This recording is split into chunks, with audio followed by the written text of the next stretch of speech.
A service of KIBMradio.com, the Internet's home for an all old-time radio.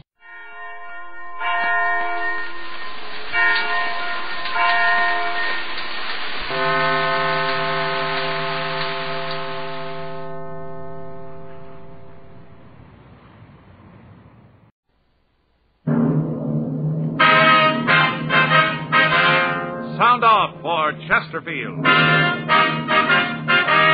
Chesterfield is best for you. First cigarette with premium quality in both regular and king size. Chesterfield brings you Dragnet.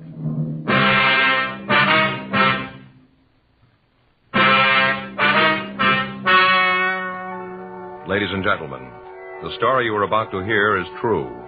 The names have been changed to protect the innocent.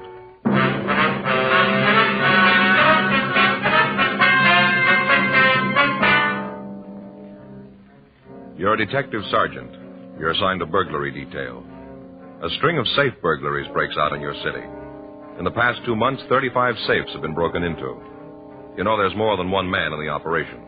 You've got no lead to the thieves' identity. Your job? Get him.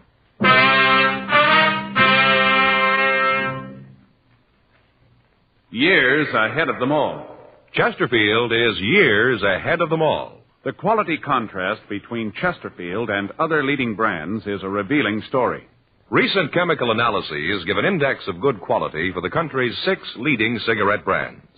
The index of good quality table, which is a ratio of high sugar to low nicotine, shows Chesterfield quality highest. Chesterfield quality highest. 15% higher than its nearest competitor. Chesterfield quality highest. 31% higher than the average of the 5 other leading brands. Yes, Chesterfield is first, with premium quality in both regular and king size. Don't you want to try a cigarette with a record like this? Chesterfield.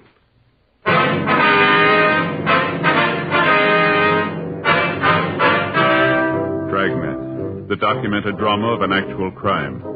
For the next 30 minutes, in cooperation with the Los Angeles Police Department, you will travel step by step on the side of the law through an actual case transcribed from official police files. From beginning to end, from crime to punishment, Dragnet is the story of your police force in action.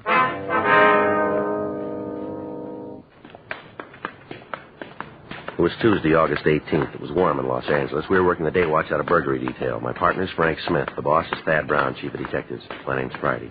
It was 1:34 p.m. when we got to the second floor of the Central Jail building, the crime lab. Couldn't sleep last night. Faye and I had another beef. Oh, what about this time? Cards, you know, canasta. Yeah?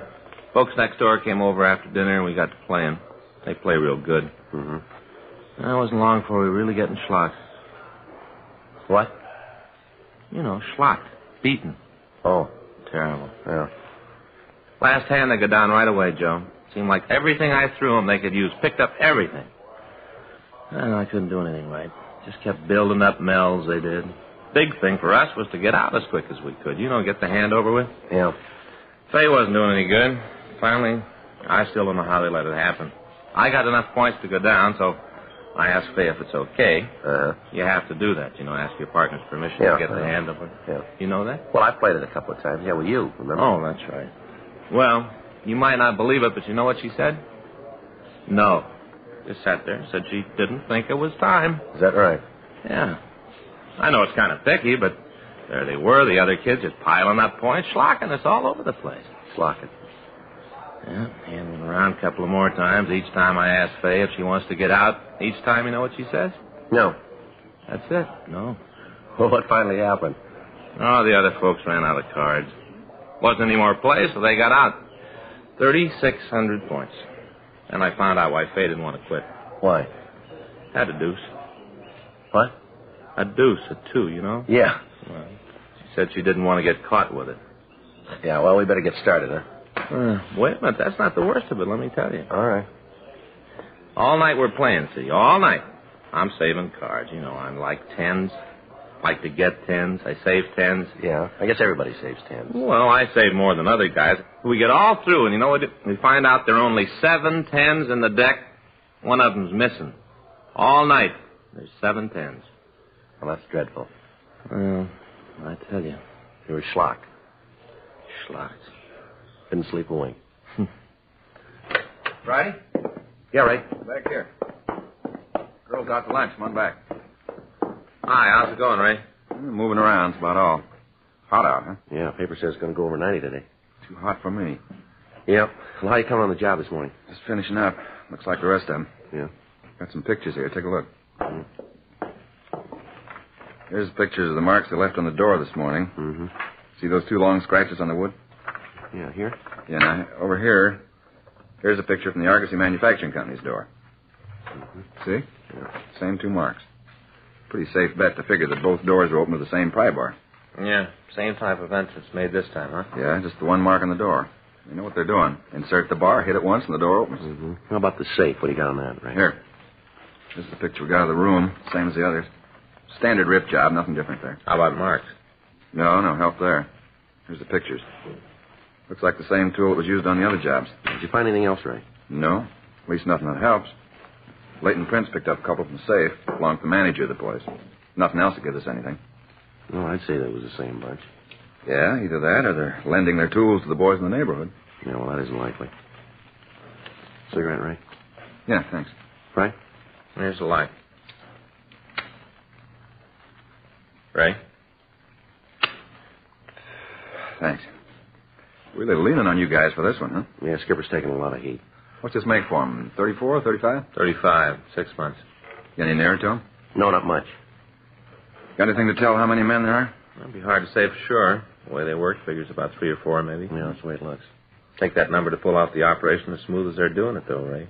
You got anything at all to work on? Well, we checked around town. There aren't any rumbles. One of the tightest gangs that we've seen in a long time. Doesn't seem like anybody outside knows what's going on. We checked the places around. Nobody's spending a lot of money they can't account for. How much did they take so far? Well, what they got this morning, let's see, it comes to a little under $36,000, isn't it, Frank? Yeah. What about you, Ray? You turn up anything we can use? Nothing that points anyplace. We know how they got in, how they hit the safe. That isn't going to help much. Same M.O. as the others. You haven't got any idea who they are, huh? No, nothing.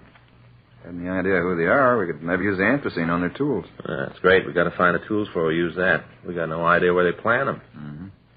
Seems that one of your informants would be able to come up with something on it. Yeah, you'd think so. We've checked them all, Ray. No leads to the gang. Doesn't seem there's anybody in town that knows who they are. Anybody new operating around? No, we checked that out, too. We had the stats office make so many runs that they're wearing out the cards. M.O. isn't new. It's been used before, but all the possibles have been checked out. Stuff from Brereton up at CII, the other lead from the APBs, they've all been cleared. Now, we got just what we started with, the gang working when they want to, where they want to, and there's nothing we can do about it. Well, I wish there was more I could do to help out. Yeah. I got to get back to work. Got some precipitant tests homicide wants this afternoon. Yeah, well, we'll see you later, Ray. Right. You want this stuff booked? Yeah, we'll take care of it. Okay.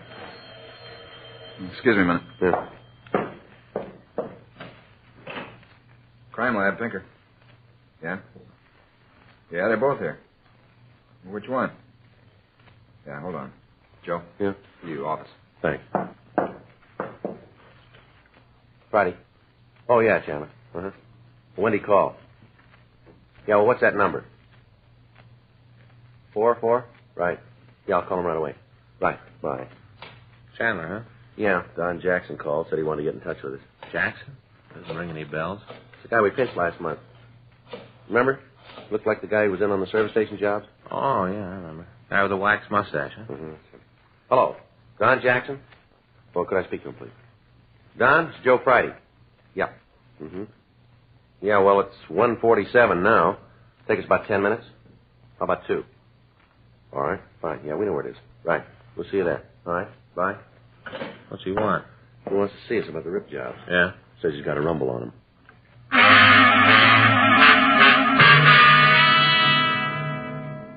Don Jackson had been a suspect in a series of service station burglaries we'd investigated. He'd been picked up and interrogated, but investigation showed that he couldn't have been involved in the thefts. Since he'd been released, we'd heard nothing from him, and as far as we knew, he'd gone back to his job in a downtown clothing store. From what he told me on the phone, he had some information about the current series of safe burglaries. 1:48 p.m. Frank and I left the crime lab and drove over to the store where Jackson worked. He managed to get relieved, and he took us to a small coffee shop near the store. We sat down and ordered some coffee, and Jackson told us what he knew about the burglaries. Now, I could be wrong about this. I don't think so. But outside it could be. Uh-huh. Donnie, you got any one reason for figuring that the Scott fella's tied in with the jobs? Well, nothing I can put my finger on, you know. Just that the guy's never done a full day's work in his life. Don't think he knows what a callus is. Yet is always loaded, always got a roll. It's real, too. Not like them you see sometimes with a big bill on the outside and ones in the middle. Now, this guy's loaded, you know? Yeah. Where'd you meet him? Well, I was sitting in a bar down the street one night, having a belt before dinner. We got to talking, ended up eating together that night. You remember when this was, Don, when you first met him? Well, let me see. Yeah, it was the day I got the trench coat from England. Now, let me see. That make it about August 4th. Yeah, it was the night I got the coat. Come to think of it, that's what got us a-talking, the coat. I don't understand. Well, you see, I got this here coat I had to send over from England. It's a real beauty. All kinds of linings, wind straps in the sleeves. It's great, you know. Uh-huh. Well, I had to send this coat to the store. Got down the 4th. I had it with me that night. And Scotty noticed it, and we got to talking about clothes and went to dinner. He asked me how much a coat cost. I told him run about 40, maybe $50. He asked me if I could get one for him, and I told him sure. It'd take a couple of weeks. Uh-huh.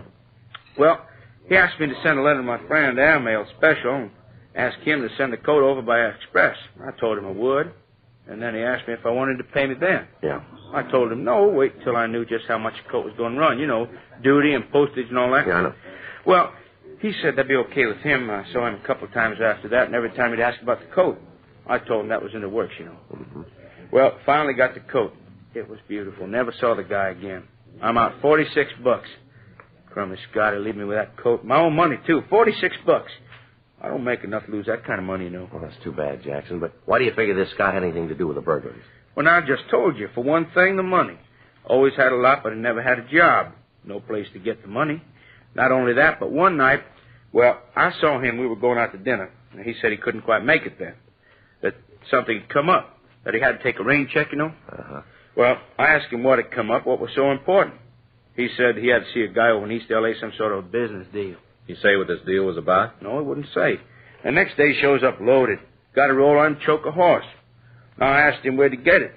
I kid him about being one of the guys who ripped the safe in the Argosy plant. What'd he say to that? Nothing, just got real serious, you know. Asked me why I asked him that. What made me think he was in on the job? I kept telling him I didn't know anything about it. I was just kidding. He finally bought it and said it was okay, but he said I shouldn't go around saying things like that. All right, go ahead. Well, I got the coat and looked Scotty up to give it to him. Wouldn't pay for it. They lost the coat thing up or something. I don't know, sent the wrong size, and I'm stuck with it. He wouldn't have anything to do with it. I figure since I ordered it for him, it ain't my fault that it's big. He should pay for it, you know, $46. Now, any way you look at it, I laid out the dough. I figured he should make good on it. He wouldn't do it. And I got sore, and I figured that maybe you'd like to know how he acted about the Argosy job. Lousy bum. $46 that coat cost. You know where this Scott lives? No, I haven't got the slightest idea. But I got his phone number, though. I'll give you that. Can you give us a description on him? Sure, he's a sneaky little guy. No wonder the coat won't fit. Little bitty guy, you know. Yeah. Now, you say his full name is Leonard Scott, is that right? Yeah, crummy bum. I hope you get him. Well, we'll talk to him, Don. He knows something about it. I'll bet money on it he knows. Say, I don't like to bring this up, but you guys could do me a big favor, you know. What's that? No, I don't suppose you could. What is it, Don? You know anybody could use a size 52 trench coat?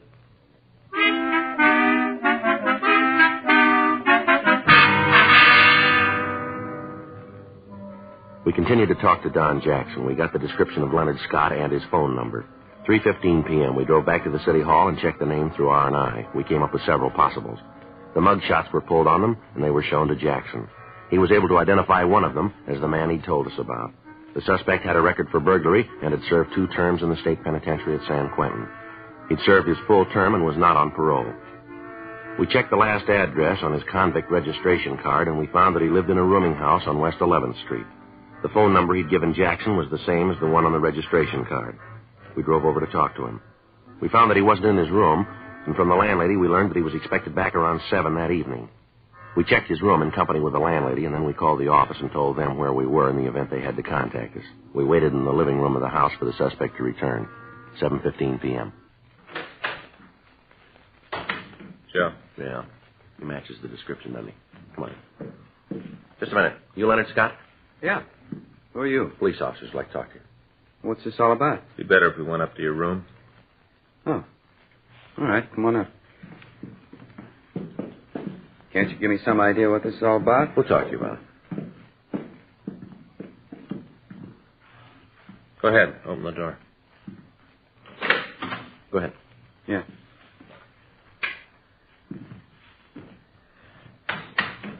Okay, what's the pitch? You've been through it before. You're an ex-con. You know the pitch. You tell us what you do for a living?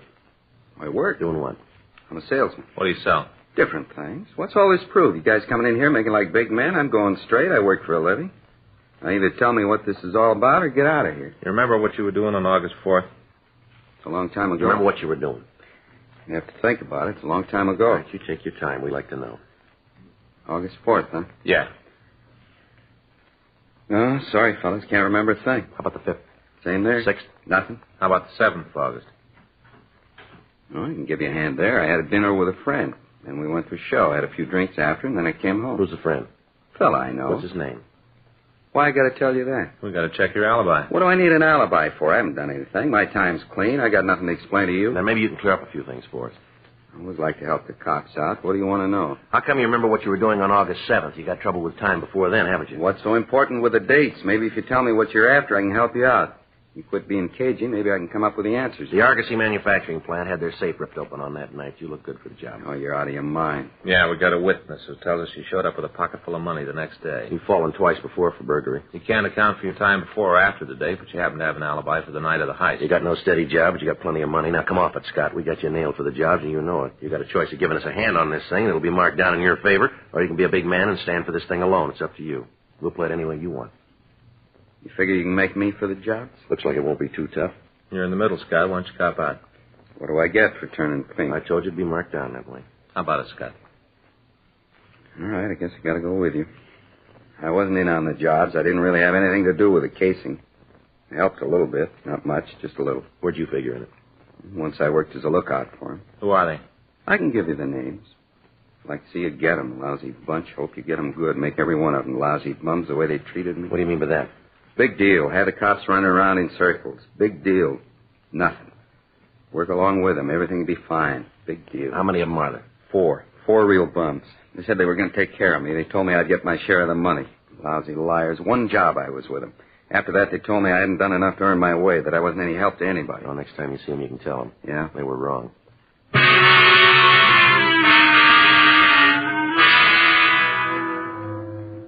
We got the names of the 4 men who were involved in the burglaries. We took Leonard Scott down to the city hall and pulled the packages on the 4 suspects. He gave us a positive identification on them. We checked with Captain Wisdom, and it was decided to wait until we could catch the suspects in the actual attempt to commit a burglary. We checked out the address of the 4 suspects and got as much information as we could on them without letting them know that they were under surveillance. Additional teams of men were assigned to the stakeout. Each of them was watched 24 hours a day, and each of the teams of detectives were in constant contact with the burglary division. 2 days passed. None of the suspects made any attempt to make contact with the others. We met with the district attorney, and it was decided that in the interest of bringing the gang to justice, the first suspect, Leonard Scott, should be released from custody to act as an informant for us. He would be kept under constant surveillance. Frank and I were assigned to follow him. In the next 3 days, he went about his business as usual. Each evening, he'd leave his rooming house and walk through the bars in the downtown area. He told us that contact and information regarding the burglaries was made by the leader of the gang, one of the suspects named Howard Ramsey. On Monday, August 24th, we saw Ramsey approach Leonard Scott. They talked briefly in the rear of a bar on 6th Street, and then Ramsey left. We waited for about 15 minutes, and then we saw Scott leave the bar. We followed him down the street to an all-night coffee stand. We sat down next to him at the counter, and at the first opportunity, he told us what Ramsey had said. You guys haven't got long to wait. What did he say? Deal's set. It's going to be a machine shop out in West L.A. Rumble is the safe has over 25 grand in it. Biggest job they've tackled. He say how it's going to work? Yeah, I'll fill you in on it. Thought you might want to get in touch with your office, so. How's that? They're going to work tonight.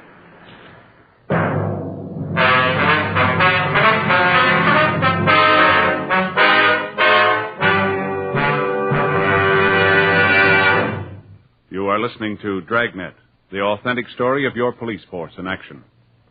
Don't you want to try a cigarette with a record like this? Chesterfield, first to give you premium quality in both regular and king size. Chesterfield, first choice of young America. From a survey of 274 leading colleges and universities. Chesterfield, first to give you this report. A doctor has been making thorough examinations of a group of Chesterfield smokers every 2 months for a full year. And he reports no adverse effects to the nose, throat, and sinuses from smoking Chesterfield. Try Chesterfield. regular or king size. Chesterfield is America's best cigarette buy.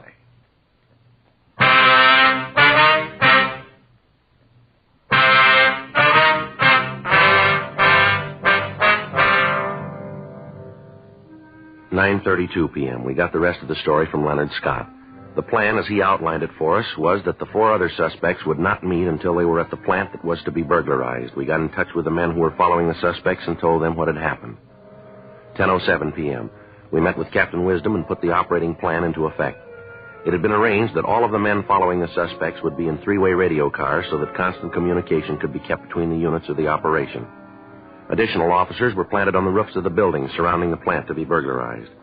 These men would be equipped with walkie-talkies so they could keep in constant touch with each other and with us in a 3-way radio car. In this way, we could direct operations, and we'd have a complete picture of what was happening in the immediate vicinity.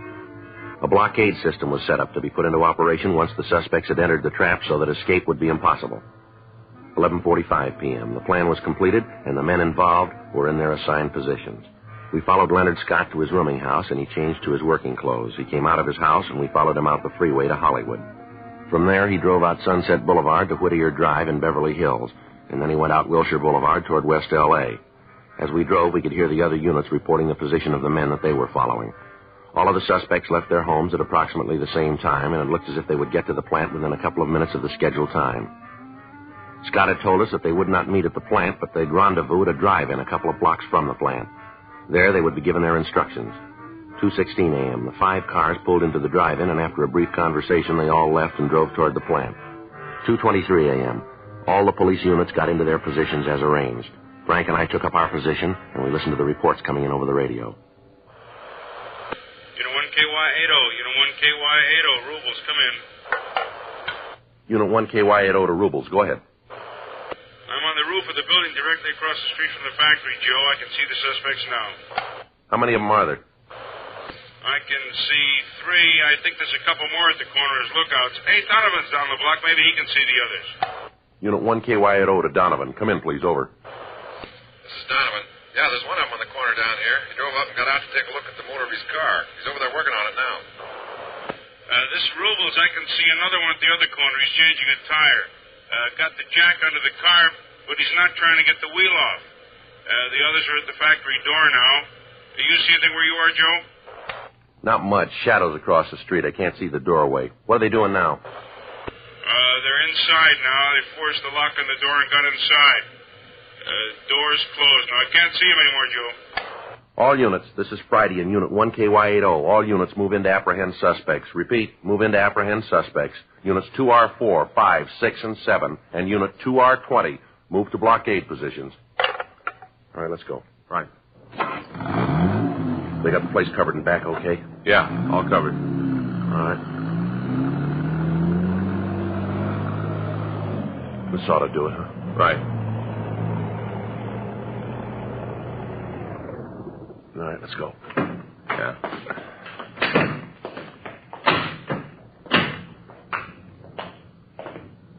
Well, I got the lookouts. Yeah, I see. Well, let's take it easy, huh?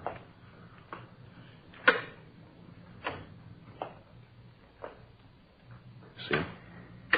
No. There's a light back there. Looks like the office. Wait a minute. Yeah. All of them must be back there. Sounds like they're putting the bar into the back of the safe, doesn't it? Yeah. Rubles? Let's go. They're in the office now. You want to move in from that side? Right. All right, let's go. All right. Come on, get on it. We haven't got all night. That safe's built like a sardine can. There's no reason to take this long. We're doing the best we can. We got the 1005 that's giving us trouble. Here, let me take a look. All right, hold it right where you are. Cops, let's get out of here. Watch him, Joe. I'll get him. Right. Come on, Ramsey. You got no place to go. The building's surrounded. Back here, Joe. Get out of here, cops. You're never going to take us. Hold it up. Don't shoot anymore. I give up. Come on, cops. Come on and get it. He ain't talking for me. I've had it. I don't want any more shooting. I give up. All right, throw your guns out here. He's mine. All right. Come on out of there. Get over there. Get your hands back of your head. Stand right there and don't move. I gave up, didn't I? I didn't want any more of it. Come on, Ramsey, your partner was smart. Why don't you play it that way, too? You come and get me, cop. All right, you win. I'm out of shells. Don't shoot. Throw that gun out here. All right, now come on out of there. Keep your hands back of your head. Come on, move. That's good right there. All right, all right. Come on, Ramsey. Over there next to your partner. Now stand still, both of you. Put your hands against the wall. Stand still or don't move. All right, they're clean, Joe. All right. There were three of them. Where's the other one? I made a break for the front door. They got him out there. Lousy luck all the way around. How'd you know? Who told you? That doesn't make any difference. Well, somebody had to tell you. You'd never find out if somebody hadn't told you. Yeah, that's right. Come on, let's go now. Well, who told you? Who turned Fink? Somebody had to tell you, didn't well, they? Don't you worry about it, mister. What do you mean? You're going to have a lot of time to figure it out. Now, let's go.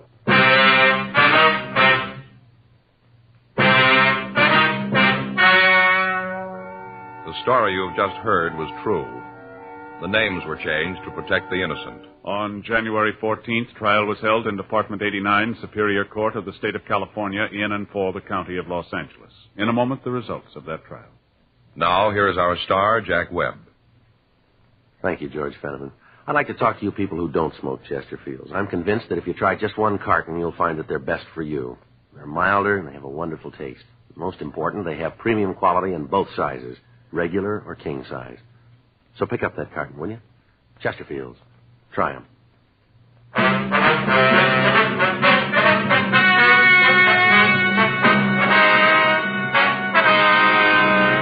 Howard Allen, Ramsey, Jack Irwin MacArthur, and the other two suspects were tried and convicted of 15 counts of burglary in the first degree. They received sentences as prescribed by law.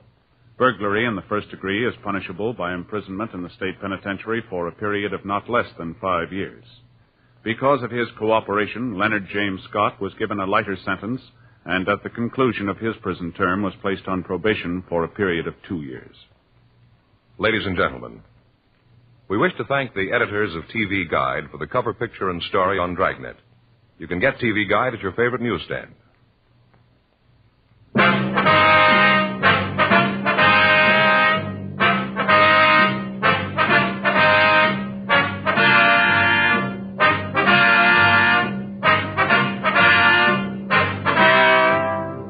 Just heard Dragnet, a series of authentic cases from official files. Technical advice comes from the Office of Chief of Police W.H. Parker, Los Angeles Police Department. Technical advisors, Captain Jack Donahoe, Sergeant Marty Wynn, Sergeant Vance Frazier. Heard tonight were Ben Alexander, Olin Soule, Vic Perrin, Jack Crucian. Script by John Robinson. Music by Walter Schumann. Hal Gibney speaking. For a million laughs, tune in Chesterfield's Martin and Lewis show, Tuesday on this same NBC station. And sound off for Chesterfields. Either regular or king size, you'll find premium quality Chesterfields much milder. Chesterfield is best for you. Chesterfield has brought you Dragnet, transcribed from Los Angeles.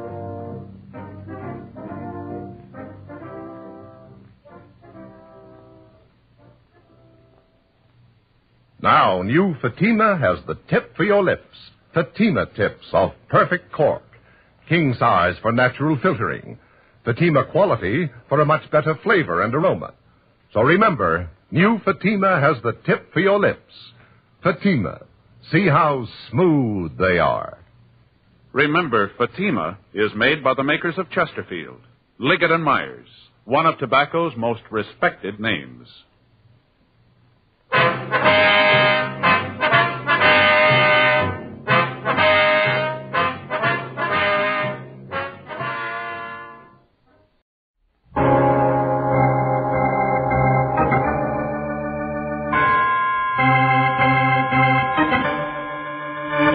My name's Regan. I work for Anthony J. Lyon, Detective Bureau. They call me the Lion's Eye.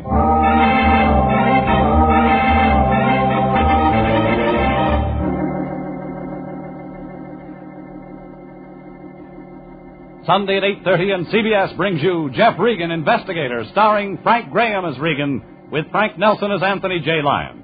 So stand by for mystery and suspense and adventure in tonight's transcribed story, No Sad Clowns for Me.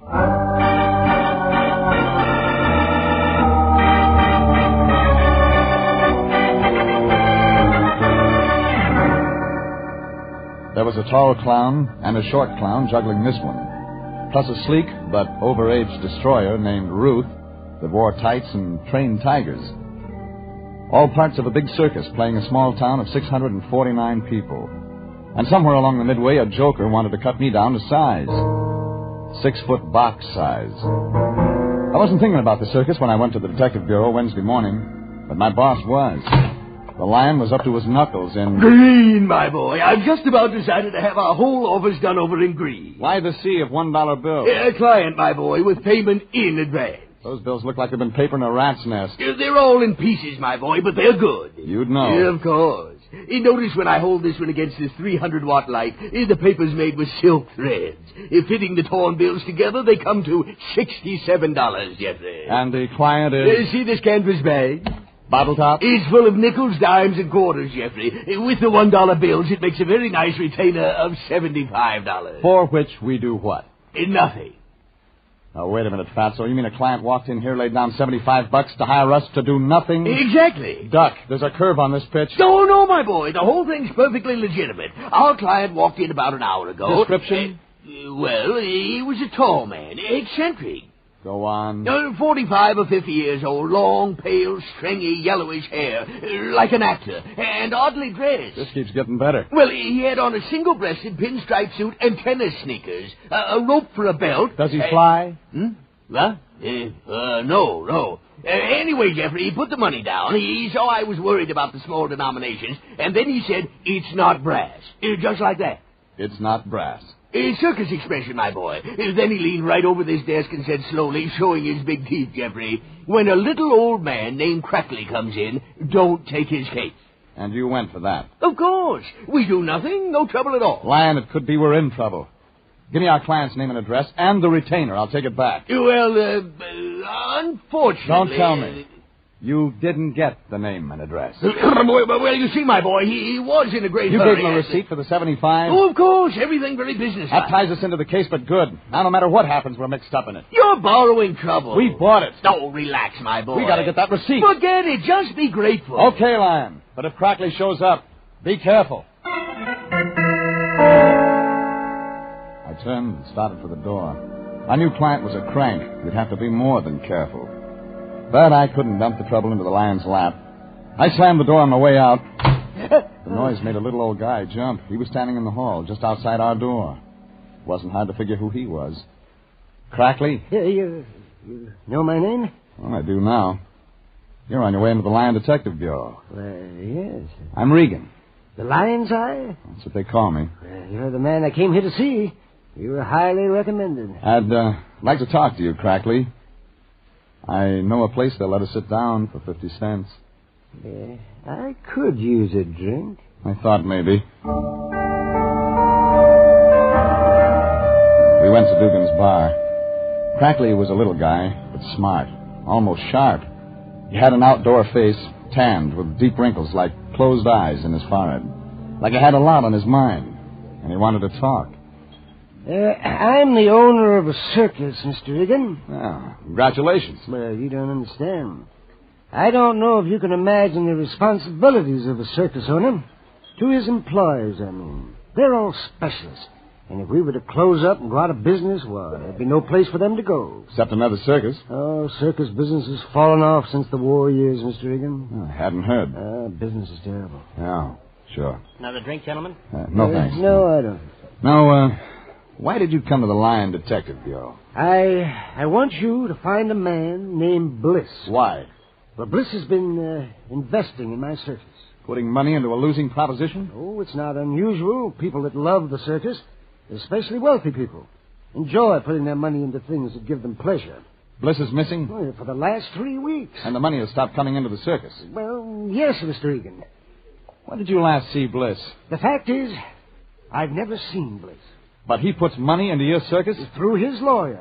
Right now we're playing Bliss's hometown. I'd hope to meet him in person. Yeah. What would you say, Mr. Crackley, if I told you a strange man came into our bureau this morning and paid us not to take your case? Why, someone's following me? Well, I don't know, but... Yeah. Yeah, Mr. Crackley, someone's following you. Mr. Regan, what are you looking at? You mean, what is it looking at us? Where? Stay put. I'll be right back. I ran to the window. The face that had been peering in at us whipped out of sight. A couple of winos in Dugan's door cost me 2 or 3 seconds getting out, and that was enough. When I got to the street, it was empty. The man with the long, stringy, yellowish hair who'd been watching us was gone. I went back into the bar. That's when I got a second surprise. Crackley was gone, too. A quick call to Billboard gave me what I needed. The Crackley Great Combined Circus was playing a town of 650 people. A place called Crossroads in the foothills, about a 2-hour drive from L.A. The crank with the yellow hair on the rope belt was somehow tied up with that Crackley circus. Yellow Hair had the Lion's signed receipt. I had to get it back. So I got into my car and headed for Crossroads. And when I got there, funny thing, the town was deserted. But the circus midway was jammed. It looked like Crossroads' whole 649 population was at that circus. Hot dogs, hot puppies, they're delicious, they're nutritious. Step up and get one. How much? Eh? A hot dog, how much? Oh, yeah, hot dog. Hey, you mean you're going to buy one? Why not? Nobody buys nothing in this cheap burg. Business looks pretty good to me. Everybody in town here at the circus. Don't cost them nothing. Oh, no? Old Crackley's putting on a show for nothing. Making it look good for Bliss, his silent partner. The show's papered then. Annie Oakley's for free, huh? Say, you Bliss? And if I am? I ain't said nothing. Yeah. How much for the hot dog? 2 bits. I paid for the hot dog, walked along the midway asking questions wherever I could get an answer. It's like the dog peddler had said. Crackley had papered the house, bought tickets for everyone in town to guarantee business. We weren't supposed to take the case, but the situation was interesting, and I got to wondering about Bliss, how he fitted in. But then I remembered I was here to get our receipt back, so I bypassed the midway, walked around to the performers' tents. No gaudy signs here, no freak shows, palmists or ballet. And I found a woman. Or rather, she found me. Regan? Nice to be known. This is my tent, Mr. Regan. Please come in. She was tall, slim. You could spend time watching her. Young, but not too young. Her hair was long and black, almost to the roots. Her face was firm, beautiful, but her eyes had already been there and back. Then we were in her tent, nobody around except the tigers just outside. And she got nearer, and I could see more. Regan. Nice tent. I got a message. Uh-huh. Go home. That's your message? Go back to L.A., Crackley says. You a friend of Crackley's? He saw you on the midway. He said, that's Regan. That's the Lion's Eye from L.A. that ought to go home. You sure it wasn't Bliss? You know Bliss? Oh, yeah, a very close personal friend of mine. You're clever, Regan. It's my business. Make sure your business doesn't get you into trouble. Hey, that tiger's close. Yeah, I work the big cats. They hate me and I hate them. I like them kept near me. Gives me a chance to whip them through the bars whenever I'm feeling blue. Lady. Yeah? What's your name? I got a surprise for you, Mr. Regan. I've had lots today. My name's Crackley. You're married to old Crackley, the circus owner? I married his son, Mr. Regan. His son? Yeah, George Crackley. The little runt that's standing in back of you. I turned. George was there, all right.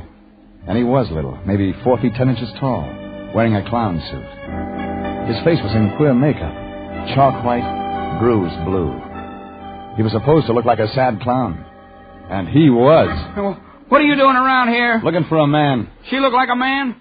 No. You're after my wife, too. You were standing real close. Guys fall in love with me, Regan. My husband's a poor sport about it. Oh, make sure you don't wake up dead, mister.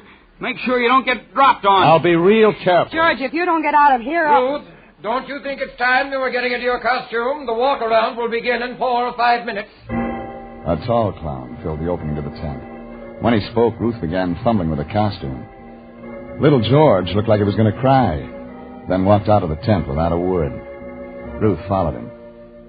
And I was left alone with a tall clown in makeup.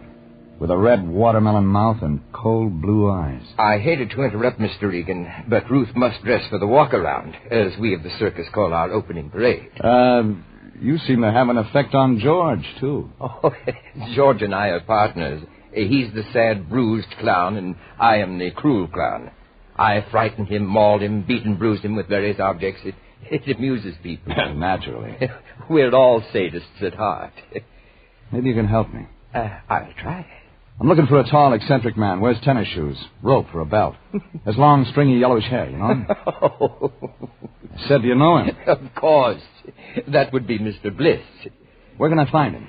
As a matter of fact, Mr. Regan, I have a message for Mr. Bliss. He wants to see you. Oh? Who will I say sent me? Just the cruel clown. He'll know who you mean. Where do I meet Bliss? At his home. I'll tell you how to get there. He did. I got into my car and started the drive to his shack. I'd meet him on his own terms at his place.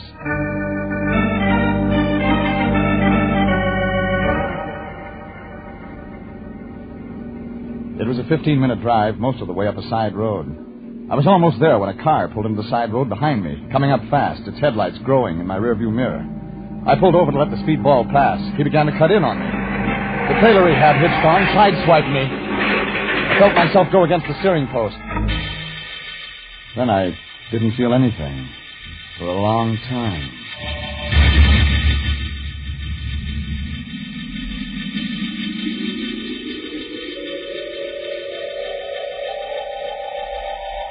I'd been thrown clear of my car. When I came to, there was a huge man standing over me, black in the moonlight. My gun was gone. My hand caught at a club, and then I saw it wasn't a club, but a small, very small chair arm. Must have fallen from the trailer. The trailer was gone. The man started moving in. Well, sweetheart. Stand back. Coming to, sweetheart? Get back.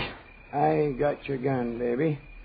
I'm Logan, chief of police at Crossroads. Maybe I ought to take you into custody for reckless driving. Logan, I'm a private detective from Los Angeles. Well, why don't you get up from the ground and tell me about it?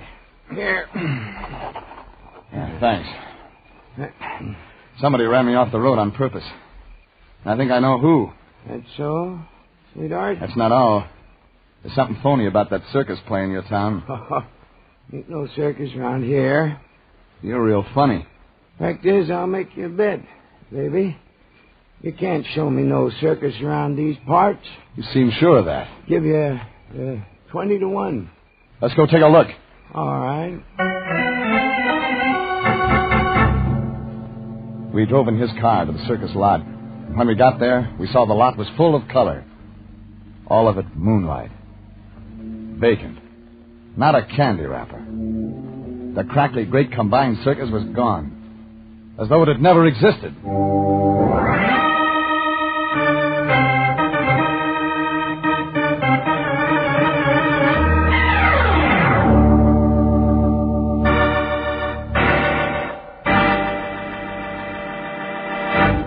This is CBS, and you are listening to No Sad Clowns for Me, tonight's adventure with Jeff Regan, Investigator.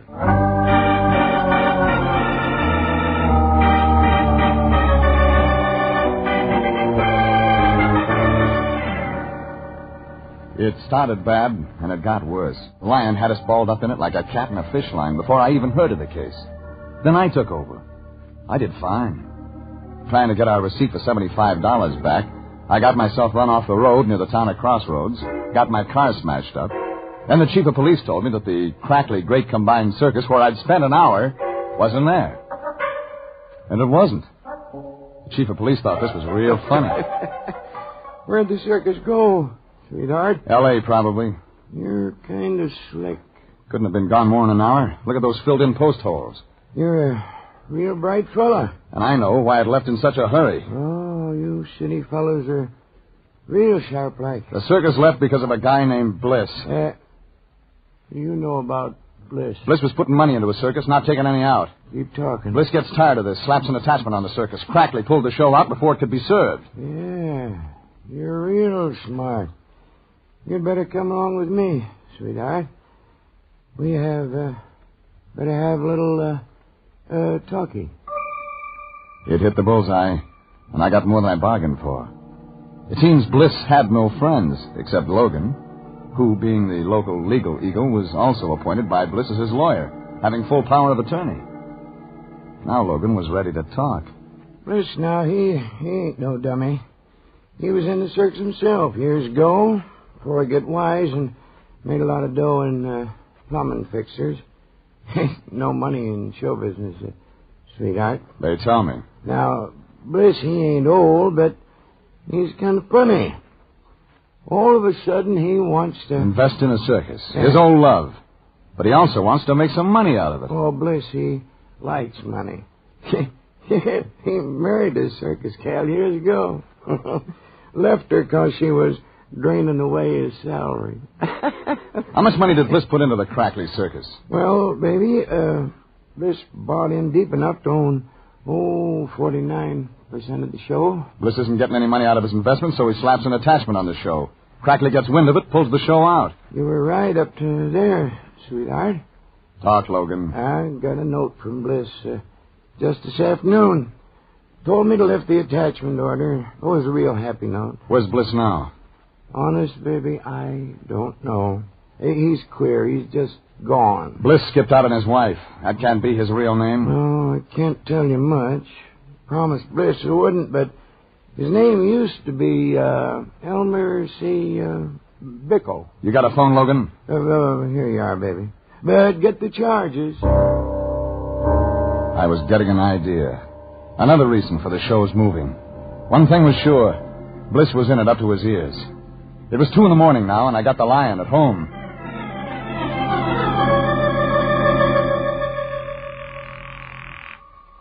Yeah, Anthony J. Lion, Detective Bureau, Home Office. We never sleep. And why haven't you been asleep? Jeffrey. Well, I've had some very important work to do tonight. Such as? Pasting those dollar bills together, if you must know. You're graduating from kindergarten right now, Fatso. Get your car out. At this hour? I'm in Crossroads, California, slaving for the agency, and you can help. What can I do? Get all the stuff you can on a guy named Elmer C. Bickle. Bickle? Bickle. Oh. Joined the circus years ago, married somebody, left his wife. Check variety. That'll take all night, Jeffrey. You've got 1 hour. Oh, another thing, Fatso. Check the theatrical hotels, places where show people, circus people put up. And here's what we need. A line on anybody connected with the Crackley Great Combined... I can give you that, sweetheart. What? You what? I know where they probably hold in. Lion, forget that last. But check Bickle. I hung up, and Logan said he'd heard the performers in Crackley Circus usually stayed at the Fossman Hotel in Los Angeles. So I called the Fossman Hotel. Oh, hello. The desk clerk sounded wide awake. Fossman Hotel? Has Mr. Crackley checked in? Who's asking? Regan, private investigator. Well, we certainly could have used a private investigator this morning. Why? Heavens, the circus came in without telling us. Everybody's so upset. You better make sure they pay in advance. Oh, well, Mr. Crackley paid everything in advance. He has a finest suite of rooms. But there's such confusion. I just don't know what to do. You wouldn't. Now, about Crackley. Oh, I'll ring. But he's probably asleep anyway.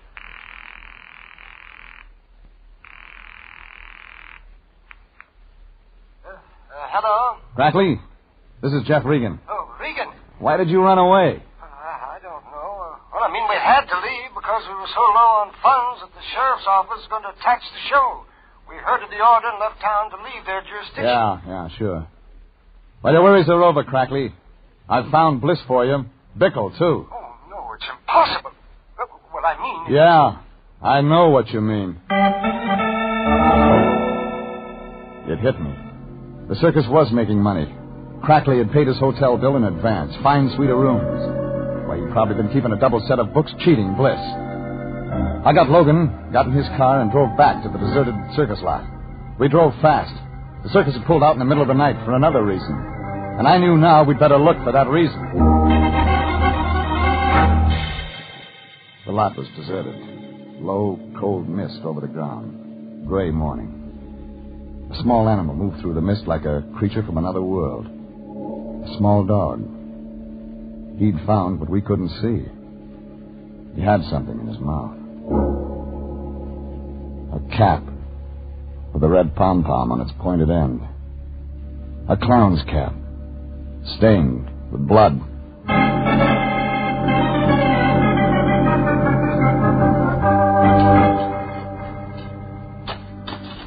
Logan had men digging within minutes. One of the filled post holes seemed larger than the rest. This was it. We found him, Mr. Regan. Yeah. Let me see his face. Yeah. Kind of muddy. Still in makeup. Tall, cruel clown. You know him? Yeah. You too. Pull the skull cap off. For Mr. Bickle. Alias Bliss. Long, stringy, yellowish hair like an actor. Only he isn't playing at being dead.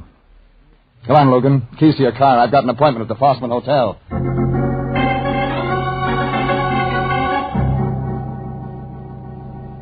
I took Logan's car, made the 2-hour trip back to L.A. I phoned the Lion as soon as I hit town. I got the complete rundown on Bickle.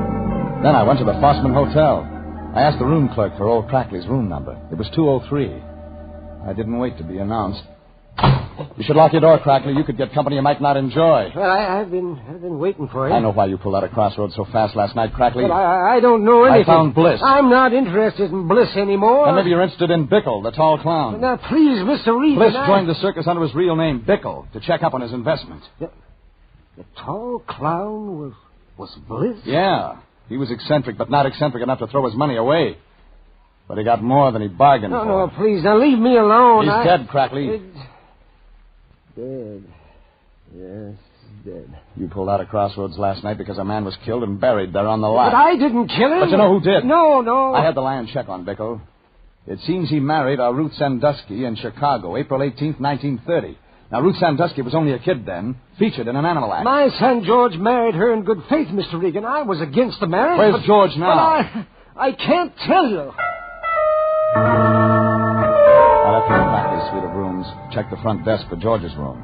Was told he lived in his own small trailer. But when he was in town, he always parked it down by the circus warehouse. That's where I headed.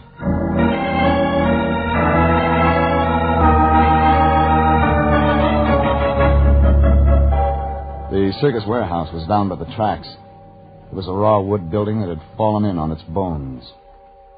Most of the circus trucks had unloaded. Things were pretty quiet. I got out of the car, walked around. The rear of the warehouse was parked a small trailer, beat up. The one that had forced me off the highway near Crossroads. Inside, I found Ruth. Ruth Sandusky. Regan. Married Elmer C. Bickle in Chicago, April 18th, 1930. You're a real bright eye. You kind of like being married, don't you, Ruth? So much you get married twice. Girl needs a man. With money. Bickle ran away from me the week we played Chillicothe. The only way I knew he was alive, he used to put crazy ads in the trades every Christmas. You'll be sitting pretty when old man Crackley dies and George inherits the circus. Oh, I try not to think of such things. Bickle joined the circus 3 weeks ago. He recognized you, wanted you again, moved in on George. The thing is, you were still married to Bickle. You kind of overlooked getting a divorce, which meant you weren't legally married to George, meaning you had no future claim on the circus. You won't tell George. I'll make it worth your while, Mr. Regan. Trouble is, lady, George saw Bickle, the new clown, moving in on him. And easily, too. You were afraid to hold Bickle off, afraid he might yell bigamy. Real cozy for you, Ruth. Both husbands, clowns in the same act. You better stop talking, Mr. Regan. George had to move out of your tent, sleep in his trailer. He was crazy jealous. That's why he tried to finish me by driving me off the road. He thought I was moving in, too. Stop it while you still got the chance. Bickle said, come back to me or I yell bigamy, and you killed him. Stop it! Only one thing, lady. You didn't know that Bickle and Bliss were the same man. Bliss? Yeah, the angel. The guy that was pouring all that money into the circus. Bickle was Bliss. I'm still married to him, legally. That's almost right. Yeah. Yes, it was bigamy. What do I want with George now? As the wife of Bliss or whatever he called himself now, I'll inherit all his dough. You killed Bliss. What? Crackley thinks his son did it. George will go to the gas chamber for me. I'm a bigamist, Mr. Regan, so give me 2 years. No, Ruth, no. No, you won't get rid of me that easy. George. I heard what you were Little George, the sad, bruised clown, stood in the doorway of the small trailer. It was like he didn't see me, only Ruth, his almost wife. But he'd heard plenty. I thought you killed him because he was molesting you. Shut up, George. I thought you killed him because you loved me. You stay away from me, George. Ruth ran out of the trailer, followed by George. He slammed the door to hold me back. I got the door open just in time to see little George slip into the circus warehouse. I ran after them, fast. Inside the warehouse, it was dim. There was the sharp smell of circus animals. Little George was flexing his muscles for the first time in his life. I won't let him get you. I'll take you from the gas chamber. A superhuman strength had come into him. He had Ruth by the hair and was forcing her into an animal cage. The tiger was crouched in the corner of the cage, ready to jump. I grabbed both George and Ruth by the hair and pulled them back. I kicked the cage shut.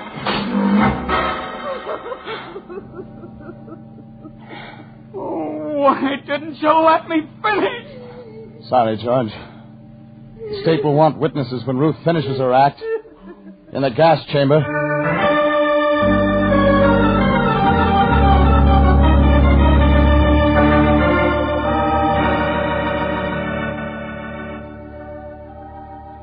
I'd wound it up. I called Sanducci of homicide.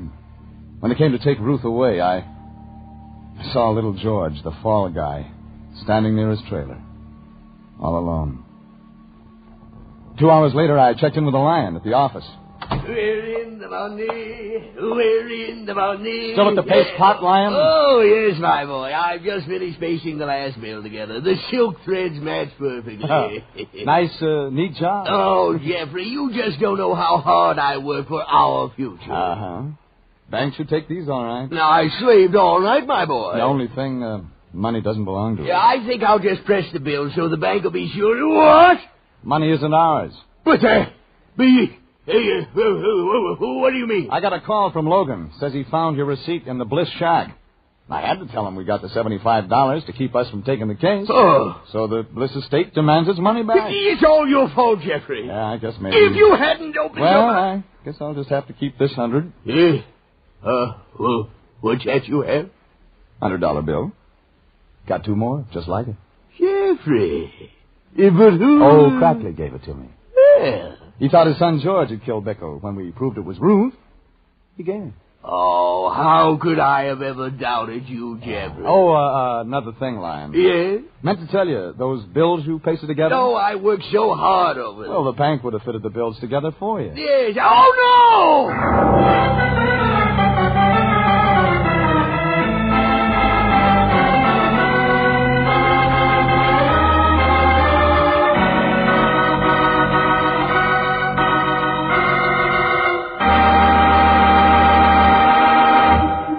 Jeff Regan, Investigator, is written by William Frug and Gilbert Thomas, directed by Sterling Tracy, and stars Frank Graham as Regan with Frank Nelson as Anthony J. Lyon. Original music is by Dick Arant.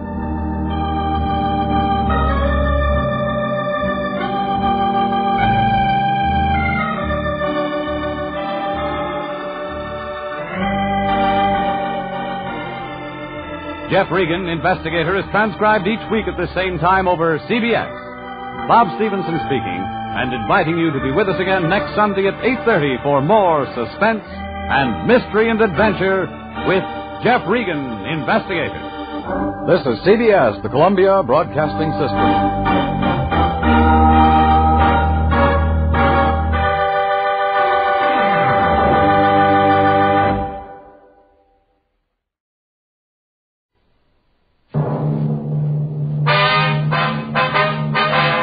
Sound off for Chesterfield. Chesterfield is best for you.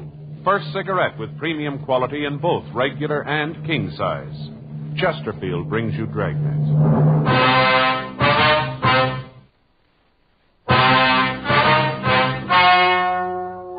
Ladies and gentlemen, the story you're about to hear is true. The names have been changed to protect the innocent.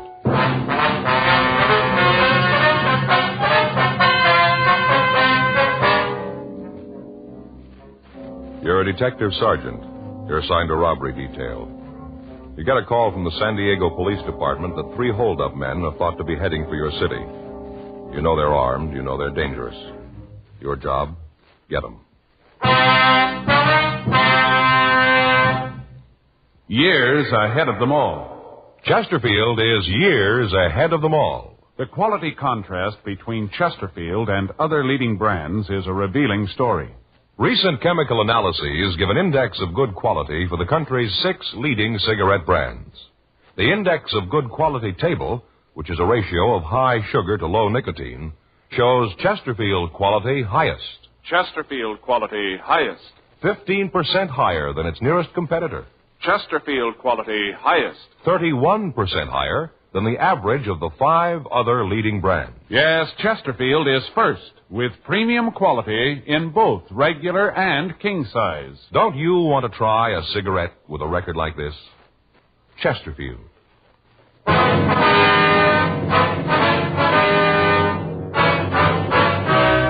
Dragnet, the documented drama of an actual crime. For the next 30 minutes, in cooperation with the Los Angeles Police Department, you will travel step by step on the side of the law through an actual case transcribed from official police files. From beginning to end, from crime to punishment, Dragnet is the story of your police force in action. It was Monday, October 5th. It was warm in Los Angeles. We were working the night watch out of robbery detail. My partner's Frank Smith. The boss is Captain Didion. My name's Friday. I was on my way into the office, and it was 4:58 p.m. when I got to room 27A. Robbery. Hi, Murph. Seen Frank? Yeah, he was here a couple of minutes ago. I think he went down the hall. Said he'd be right back. Thanks. How the kids? We're in the cycle again. What do you mean? The cold cycle. Oh, yeah. Oldest boy brings one home with him, gives it to his sister. Then it goes to the baby, then to the wife, and then to me. By the time I got it, the oldest boy's ready to catch it again from me. Doesn't seem to be any end to it. Yeah, I see what you mean. Reading the other day where if you take care of a cold, take a lot of pills, stay in bed, you can shake it in a week. Really? Don't do anything special for it, and it'll take 7 days to get rid of it. Joe? Got an APB here from San Diego. Boys down there really drew themselves a gem. Yeah, can I take a look? Yeah, here it is. Yeah. I can hear him moan all the way from here. What is it? Well, I had a jewel robbery at a hotel on the coast. 3 men took $135,000 in jewels and at least $15,000 in cash. $150,000, huh? Any leads on them? No, APB gives a description, list of the stolen jewelry. That's about all. When did it happen? It says 1:30 this morning. Yeah, it's going to keep him busy for a while. Bet Mort's screaming like an eagle, Joe. Why? Well, I talked to him last week. Said he was going down to Mexico to do some fishing. Been saving days off for the last 3 months. Won't get to go now. Yeah, I get it. Robbery, Friday. Yeah, go ahead. San Diego. Huh? Yeah, hi, Mort. Yeah, we got the APB. How's it going? Yeah. Uh-huh. When do you figure they left? Yeah. Okay, Mort, yeah. All right, we'll keep an eye open. Right. Bye. What you got? Well, Davis, Walk, and Hewen are coming up. They're driving? Yeah, they figure the hold-up men are heading this way. The early editions of the afternoon papers came out, and they carried the complete story. 3 men had entered the Carlton Surf Hotel at 1:30 a.m. All 3 were armed, and they forced the manager to open the safe. Inside the vault were the jewels and the other valuables that had been deposited with the management for safekeeping by the guests. After looting the safe, the 3 men had robbed 5 of the guests who had entered the lobby during the time that they'd been going through the safe. After taking all the money and valuables they could find, the 3 men forced the manager and the guests into a back storeroom of the hotel, and they locked them in. None of the victims could tell the San Diego officers what kind of a car had been used, but all of them were able to give good descriptions of the 3 men. The San Diego Police Department had been called, and the men from the Detective Bureau had begun an immediate investigation. From the phone conversation I'd had with Lieutenant Mort Gear, they had evidence to believe that the 3 men were heading up for Los Angeles. While the 3 detectives from the San Diego Department came to L.A., Lieutenant Gear, Sergeant Tony McGuire would continue the investigation down in their city. 11:12 p.m. Sergeants Carl Davis, Jerry Walk, and Pappy Hewen arrived at the city hall. They filled us in on what had happened. The way the thing looked, it figured that someone who had either worked for the hotel or was working for it had engineered it. How'd that check out? The identification we got? Yeah. Virgil Russell worked for the hotel a year ago as a busboy in a dining room. All the victims gave a positive identification on him. How about the other 2, Carl? Nothing on him yet. What made you figure they might be coming up here? Well, Russell's got a record, checked his package, and found that he has a sister in San Diego. Checked her, and she gave us a lead. Yeah. Said her brother and 2 men came by the house early this morning. Her brother's been staying with her the past few weeks. Anyway, he came by this morning, packed his clothes, said he had to come up to L.A. on business. Well, she have an address up here for him, Carl? Not good.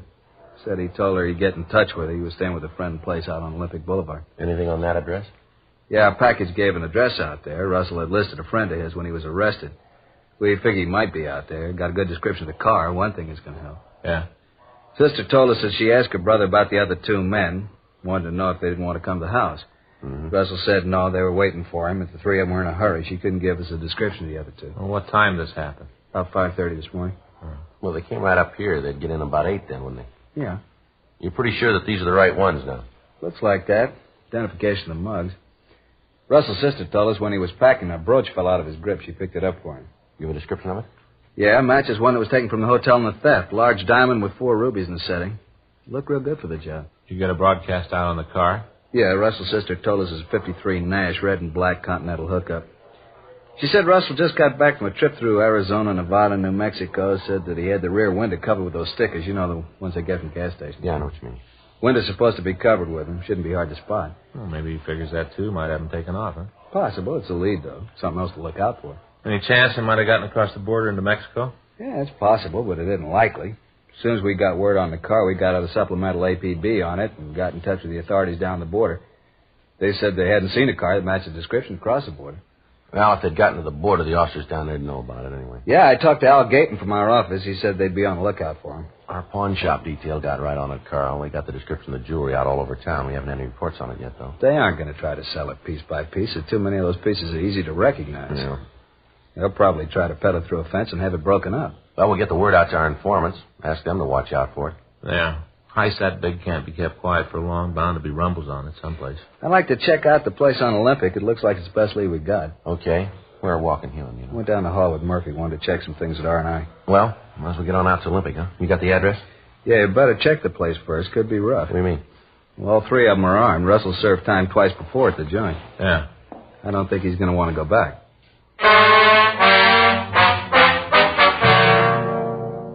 We checked the name of Russell's friend through our files. We found that he had no record.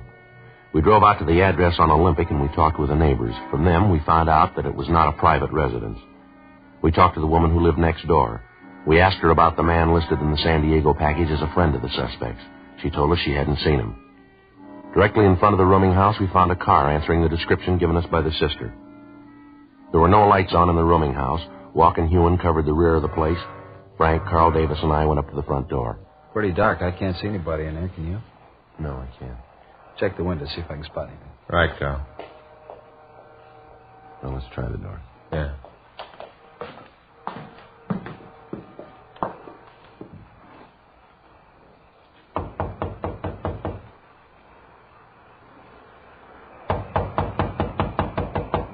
Who is it? Come on, open up. Beat it. Nobody gets in here. All right, Frank, let's hit it. All right, stand right where you are. Hold on. I'm not doing anything. What are you doing breaking in Get here your like hands out this? in front of you. Sure. I'll shake him, Joe. He's clean. Everything okay? Yeah, Carl. I'll get Walk and Hewen. Who else in the house? Nobody but the landlady. She's upstairs. Her and her daughter. Nobody else here. What's your name? Pete Ellis. Where's Russell? I don't know any Russell. All right, we'll look around. Come on. What's in there? Dining room. There ain't nothing in there. Open it up.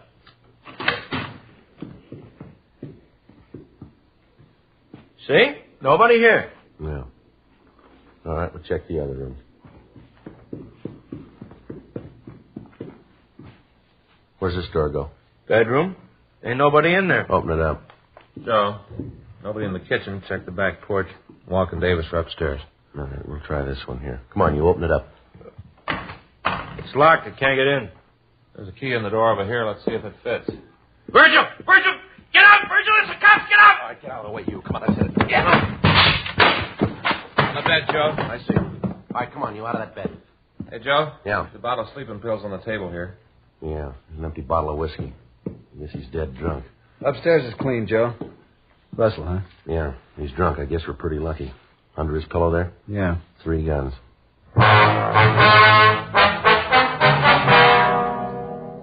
With the suspects in custody, we searched the house. In the back bedroom, where we'd found Virgil Russell, we found a folder with all of the newspaper stories of the hotel robbery.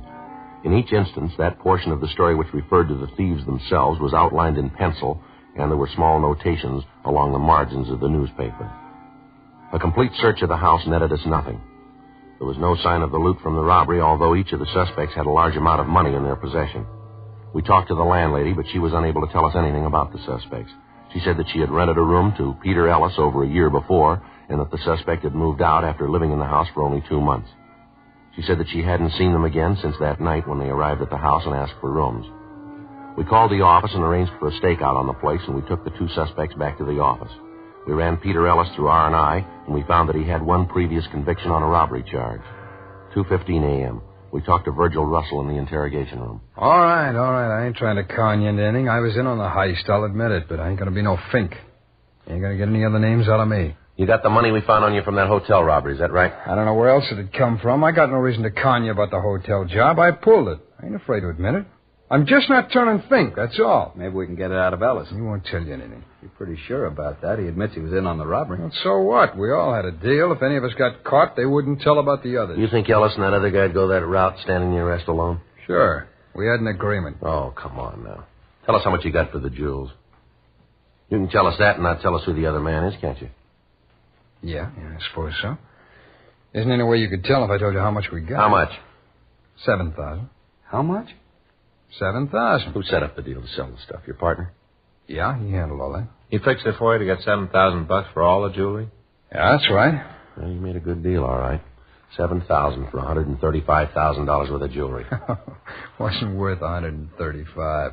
That's just the papers, making it sound big. No, Russell, you're wrong. That's what the stuff is worth. Are you kidding? You got that report, Frank? Yeah.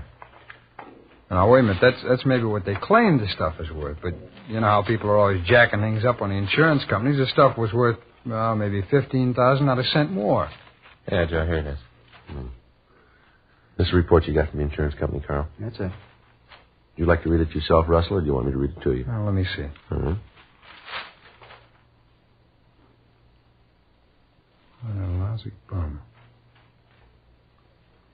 Oh, no good. He's a thief, that's what he is. A thieving thief. That's the kind of a guy you say you had to deal with, huh? But you think he was doing you a big favor. Some deal, $7,000. If we'd picked him up, he'd have screamed like an eagle. He's your pal, all right. What a no good thief. I can't believe it. Who'd he sell his stuff to, do you know? No, I don't, and that's the truth. I saw the guy, but I don't know who it was. How'd the deal work? Earlier tonight, we got together out in Westwood. He called the fellow who was going to handle the deal, told him to meet us there. Who's he? A Fink, a lousy Fink. What's his name? Payne, Al Payne. How do you spell it? Last name? P-A-Y-N-E. You got a record? No, I don't think so. I never heard him talk about it. You give us a description? Yeah. That stuff was really worth $135,000.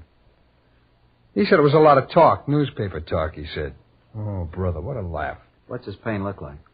Oh, he's about 37, maybe 150, 60 pounds. Bald. A little bit of hair on the edge of his head. I'll check the name through R&I, Joe. Right. Do you want to bring the mugs back here? Yeah. Russell? Yeah? That first name, is it Alfred or Albert? I think it's Albert. He's some kind of a promoter. I don't know what he promotes. I think it's just a dodge, kind of a front. I'll be right back, Joe. Right. Let's go ahead with the story about the buy, huh? All right. Well, where was I? You said you went out to Westwood. Oh, yeah. Well, we were supposed to meet out in the parking lot for the ice rink. Big place out there. Well, we met this guy, the fellow Payne called it. He looked at the stuff, said it was worth maybe $15,000 the way it was. But he said it had to be broken down before it could be sold. That it wouldn't bring that much when it was all broken down. What'd Al say to that? Well, he agreed to it, said it was true. He went right along with it. Lousy deal. He was probably in on the whole thing. Wouldn't be surprised. I just can't get over it. We had all that stuff and didn't know what it was worth. You got any idea who this guy is?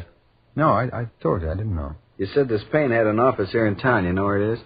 Yeah, I can show you. We were up there this afternoon while I was setting up the deal. It's in a building over on 6th. You'd be willing to go over there with us? So you can nail him? That's right. We want to get the jewels back. Sure, I'll go. So what that bum did to me, nothing too bad for him. How you going to work it, Joe? Well, Russell here will have to introduce me as somebody who wants to buy this stuff. He'll have to tell Payne that I'm willing to pay, say, $50,000 for the jewelry. That way, Payne will have to get in touch with the other man. I don't think he'll pass up a deal like that. Maybe he figures to make more than that this way. Yeah, but suppose he thinks that Russell here wants to do business with me. He'll get the stuff back. I don't think he'll want to cross Russell. Might work. No, we haven't got much choice. We got to get the stuff back before it's broken up. Joe, I got some pictures here. None of them match the description. What was that? None of them match the description. Oh. You want to look at these? Yeah. Joe's going to go see this Payne with Russell and Ellis, try to get a lead on where the stuff is. How are you going to work it? Well, I'll tell Payne I'm interested in buying the jewels, offer him maybe $50,000. Picture's not here. None of these is Payne. You go along with this plan, Russell? Sure. I'd like to see you get him and get him good. It's pretty risky. It doesn't look like there's any other way. Suppose not. Russell? Yeah? We know Payne carries a gun. I'm going to tell you something. I want you to remember it. All right. You get any bright ideas about tipping Payne off about Joe, remember, we'll have men all through the building. All right. We're not going to start any shooting. Yeah. But we'll finish it.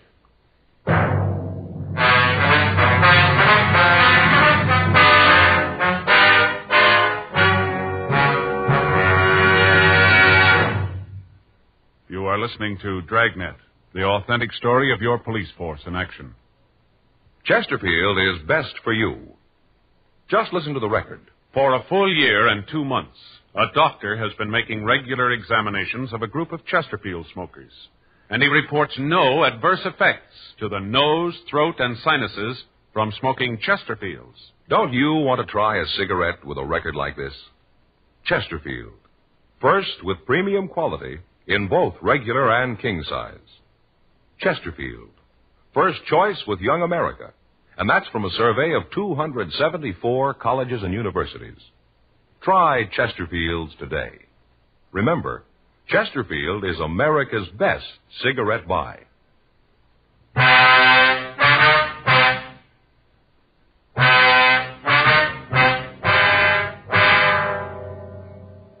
The two suspects, Peter Ellis and Virgil Russell, were taken to the main jail and booked in for violation of Section 211 of the California Penal Code.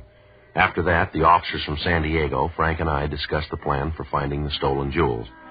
It was agreed that I would go into the office building with the suspect, Virgil Russell.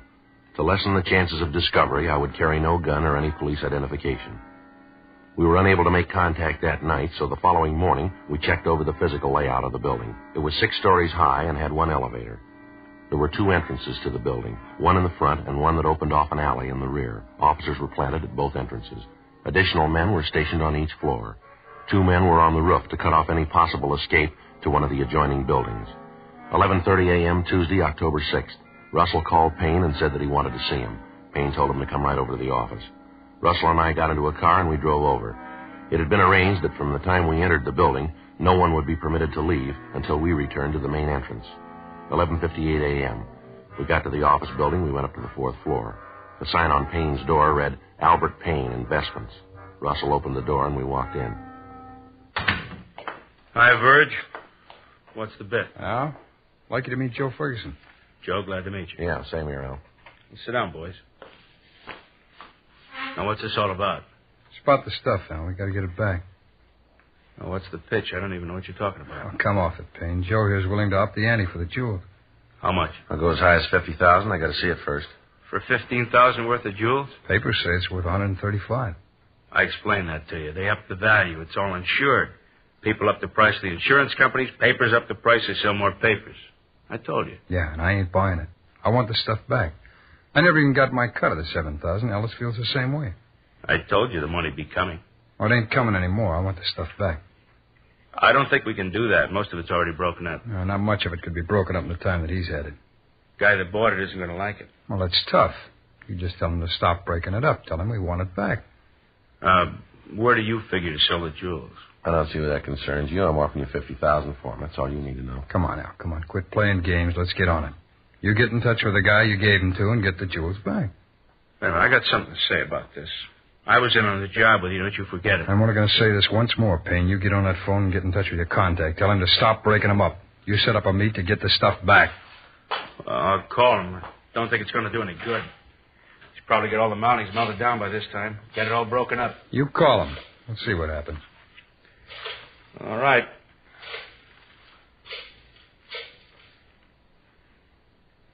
Now, let me talk to Fred. Fred, this is Al. Yeah. Listen, something's come up. We can't go through with the deal. What? Yeah, I know. I told him. Doesn't make any difference. They want it all back. Yeah, I told him that, too. Doesn't make any difference. You want the jewels back that have been broken down, too? I told you, Al. I want all of it back. Yeah. Yeah, Freddie says all of it. Okay. And when can you make it? Yeah. All right. Yeah, we'll see you then, right. Okay, bye. They'll have the stuff for you tomorrow night. Why does he have to wait that long? How do I know? He just said he couldn't get it to you any sooner. You should have let me talk to him. I'd have told him. Yeah, sure. How much of it's been broken up? Well, hardly any. Just got started. Fred says it's almost all whole. Who is this Fred? That's none of your business. I asked you a question, Al. You got your answer. Doesn't make any difference who he is. You and your friends lost up the deal. Be happy. You fixed it fine. Well, I'll come out better. Yeah, you better be right. Now, remember, I got a piece of this. I won't forget. What time tomorrow are we going to meet Fred? Well, he said he'd call. Let me know where and when. Well, it can't be any later than tomorrow. I got to be leaving then. You're going to have the money with you when you pick up the stuff, I'll have it. All of it. I don't want any of this down payment. I told you I'd have. All right, you call me tomorrow about 10, Verge. I'll let you know the details then. Okay. I hope you're right about this, Verge. What do you mean? Well, this deal, I don't like it. I hope nothing happens to louse it up. Yeah, so do I.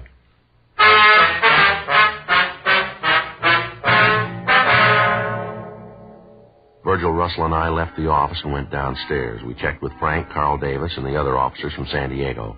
Al Payne was taken into custody and booked in at the main jail on suspicion of violation of Section 211 PC. Then we returned to the office.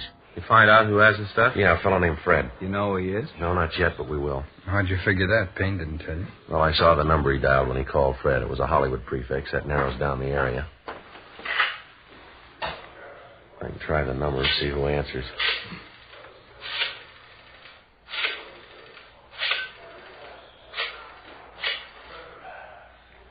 Oh, I'm sorry. I got the wrong number. Excuse me. Did you get it? Yeah. It's the Kingery Trophy Company. You want to check the book? Right.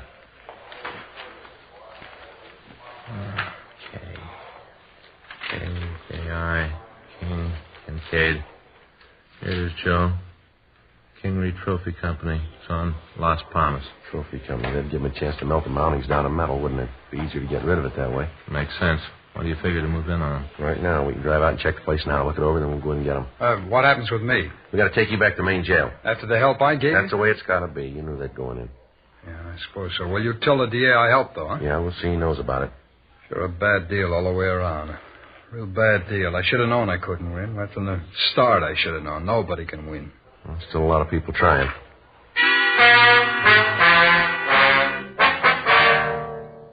We returned Virgil Russell to his cell, and then we drove out to the Kingery Trophy Company. It was a two-story building on Las Palmas Avenue in Hollywood. They made trophies and fraternity pins. A large sign on the front of the building advertised that they could duplicate anything in metal. We checked with the neighborhood merchants and found that there was a permanent staff of 4 employees. The company was owned by a Roger Kingery, and none of the neighborhood people could tell us anything about an employee by the name of Fred. 5 p.m. The employees of the plant left the building. 1 man remained. From the description we'd gotten from Russell, we figured that he was the person Payne had called Fred.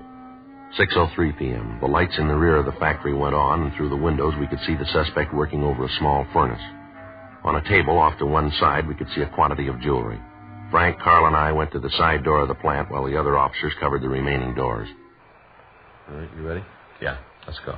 Carl? Yeah.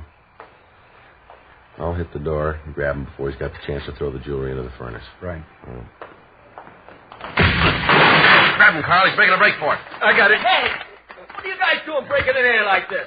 Look at that, Joe. Jewelry matches the description of the stolen stuff. Yeah, looks like it. All right, mister, stand still. I'll shake him.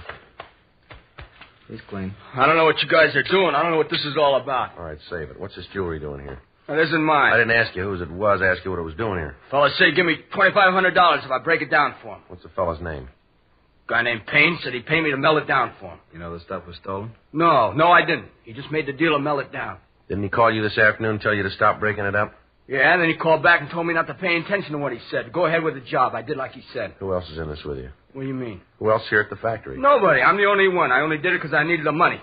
I don't know where the jewels came from. I didn't care. It didn't make no difference to me. As long as I got mine, I was happy. I didn't know what it was all about. Looks like most of it's here, Joe. How many pieces did you break down? Took a couple of the pins apart. Didn't have the time to melt any of the mounting down. It's all there. All the Payne gave me. What's your name? Fred Michelson. All right, let's go. I didn't know they were stolen. I didn't know anything about it. I just did a job. That's all. Just a job. Yeah. I didn't even get paid for it. Don't worry about it. You will.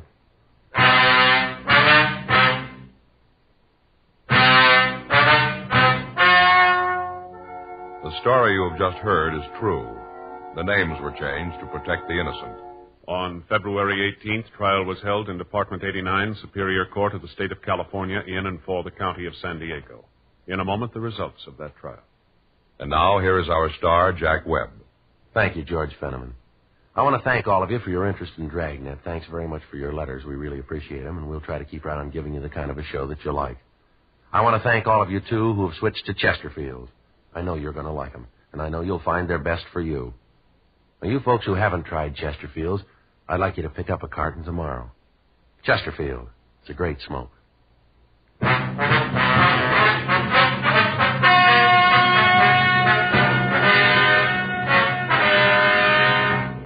Virgil Nathan Russell, Peter Howard Ellis, and Albert Franklin Payne were tried and convicted of robbery in the first degree. They received sentence as prescribed by law. Fred George Michelson was tried and found guilty of receiving stolen property. He received sentence as prescribed by law. Receiving stolen property is punishable by imprisonment in the state penitentiary for a period of not more than 10 years. Ladies and gentlemen, Lieutenant Jack Allen, Los Angeles Police Department. Thank you. On behalf of the Detroit Police Officers Association, I'd like to present this award to Dragnet. I wonder if you'd read it, Mr. Fenneman. Yes, sir. Whereas the radio and television show Dragnet and its writers, producers, and actors most accurately portray the American police officers and their work. And whereas the result of this portrayal has been to give the people of this country a new insight into their police departments, bringing with it understanding, sympathy, and an aroused public opinion. And whereas Dragnet brings credit to the men and women of the police forces throughout America, therefore we, the Detroit Police Officers Association, representing the patrolmen, detectives, and policewomen of Detroit, hereby cite and commend the show Dragnet and its star Jack Webb, who plays the part of Detective Sergeant Friday, as the finest and most accurate police program both on television and radio. Signed this date, March 31st, 1953, in behalf of the association by Thomas Duffy, President, Bruce Finney, Vice President, Francis Klein, Secretary-Treasurer. All of us on Dragnet want to thank the Detroit Police Officers Association, and our thanks to you, Lieutenant Allen.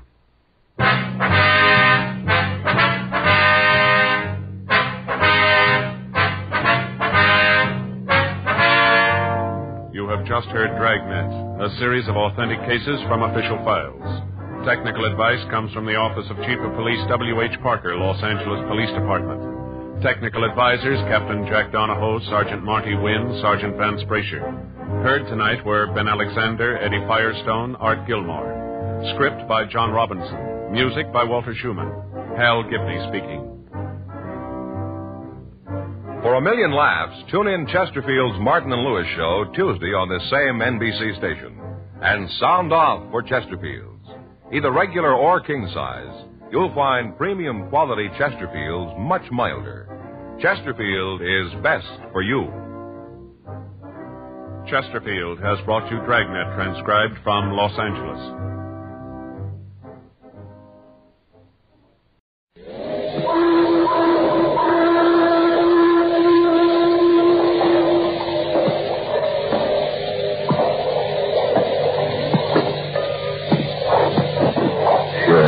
Contact Novak.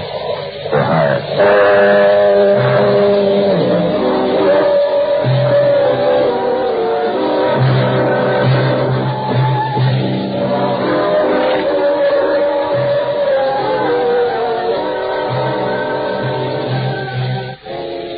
That's what the sign outside my office says. Pat Novak for hire. Or you can set it to music or put it up in neon. But down here on the waterfront in San Francisco, you're too busy staying alive to worry about the next guy unless he's pointing a gun. Most of the time, you've got as much chance as a fly-paper fly on a solo flight. But it works out. Oh, I rent boats and do anything else to keep my stomach and my conscience running even. It's like juggling hot marbles on a high wire. But it's a living. We haven't any more fish coming than a swimmer diving into an empty pool. I found that out last Tuesday night. I was sitting in my office after dinner, watching the fog stream through the gate and wrap up the bay for the night. Up on Russian Hill, the lights were just going on in the $1,000 a month apartment, and right away you got a picture of warm rooms and cold martinis. But if I was feeling sorry for myself, so I started to page through an old address book full of bad breaths and tired memories. I was getting over to the page, and the regrets were piling up around my knees when the phone rang.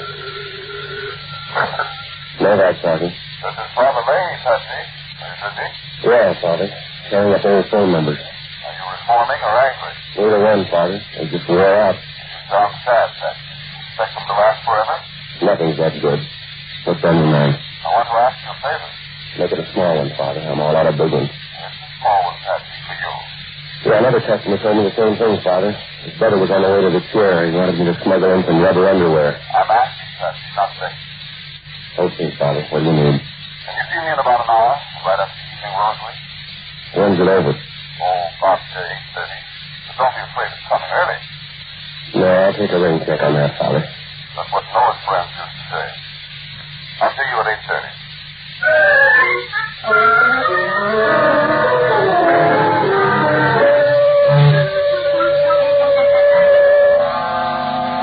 It was a little before 8:30 when I started up the steps to Father Leahy's parish church. I figured the services were over, so I hung around in the vestibule for a couple of minutes, trying to look like a part-time bell ringer. The last few people straggled out, and then an altar boy came out and gave me the high sign. He was a clean, Irish-looking little kid with a face the size of a minute and just about as young. Are you Mr. Novak, sir? That's right. You the lookout? I'm an altar boy, Mr. Novak. My name's Big Siegel. Little first father called me. Yeah. Now, where's Father Regan now, Jake? Back in the sacristy, Mr. Novak. So I could wait inside here. No, this will do. I'll wait right here. No, sir, Mr. Novak. I'm sorry. Father said to be sure and bring you inside. Okay, little Jake, lead the way.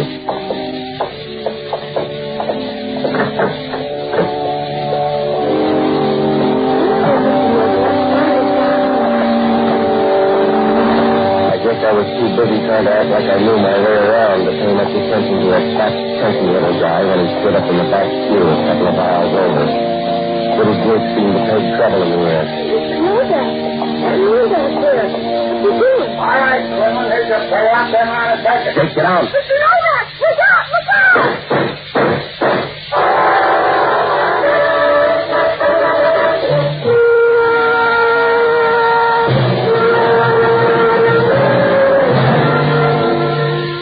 Down on the waterfront, you learn early to look for trouble, any place, any time. You can find it at the top of the marsh or at the bottom of the bay. But this is the first time it caught up with me in the middle of a church. The lead got as thick as confetti on New Year's Eve. I spun around and I made a dive for little Jake, but I wasn't soon enough.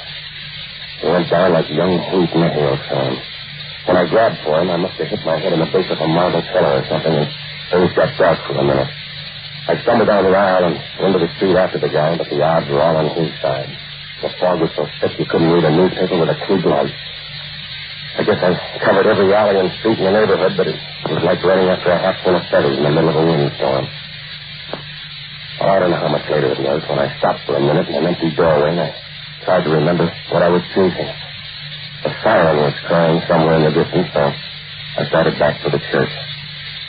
The coroner's wagon was just pulling away when I got there, and Father Leahy had disappeared. I saw a light in the rectory, so I went upstairs and rang the bell. He came to the door in his shirt sleeves. He just stood there for a minute looking at me. Then he motioned me inside. You want to see me, Father? Yes.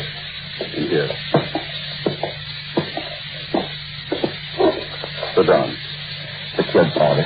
Little Jake. What do you think? Yeah. He goes fast? Instantly. I'll get the guy, Father. I'm not asking that, Patsy. I'm not asking you for anything anymore, unless I need trouble. No, somebody told you a bad story, Father. That wasn't my gun. I should have known better than to call you. I should have known it meant trouble. It's your middle name, Patsy. You're married to it. You're looking for the wrong man. It wasn't my party. I called you here tonight to ask you a favor, Patsy. Anything you want, Father. It's too late now. We were going to have an altar boy picnic tomorrow at Paradise Cove. I wanted to borrow one of your boats. We won't be going now, Patsy. We've got a funeral instead. Yeah. What do you want me to say? Don't say anything, Patsy. Just listen for a minute. I asked you to come up here tonight, but I didn't tell you to bring your friends. If you've got any private fights with those waterfront hoods, that's your business. But don't bring your beast into the church. And I tell you, I never saw the guy before. I don't know anything about it. He was shooting at you when he hit little Jake, wasn't he? What else am I supposed to think? Yeah. We'll find him, Regan. Nothing please, Patsy. I like you better without the temper, Father. And I like you better before your hands got dirty, Patsy. I warned you about that waterfront crowd, the cheap thugs, the cheap women. I told you, Patsy, roll around in dirt long enough and some of it's bound to stick to you. Got it all over your face and your hands, and it's working inside you, Patsy. It's working in deep. That's the end of the sermon, Father? I tried to warn you, but you had to figure. Well, figure this one, Patsy. There's a 9-year-old kid on his way to the morgue. He stepped in front of a bullet and saved your life. Now go ahead. Figure. Yeah, I will, Father. But you better be on call when I catch up with the guy. He's going to have a lot of praying to do.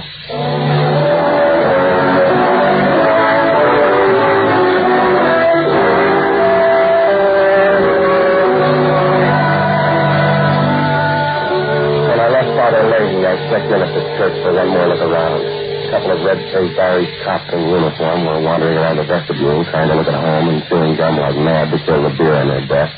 And over in one corner, half a dozen old women had their heads together, clucking like hens over a square egg. Outside of them, the place was deserted. I gave the court a quick rundown. A couple of hours over, where I figured the gunshot must have passed, I picked up a matchbook.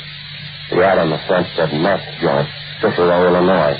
And there was a phone number scrawled inside the cover. I was just about ready to toss it away when a bell rang, and I took a closer look. It was my phone number.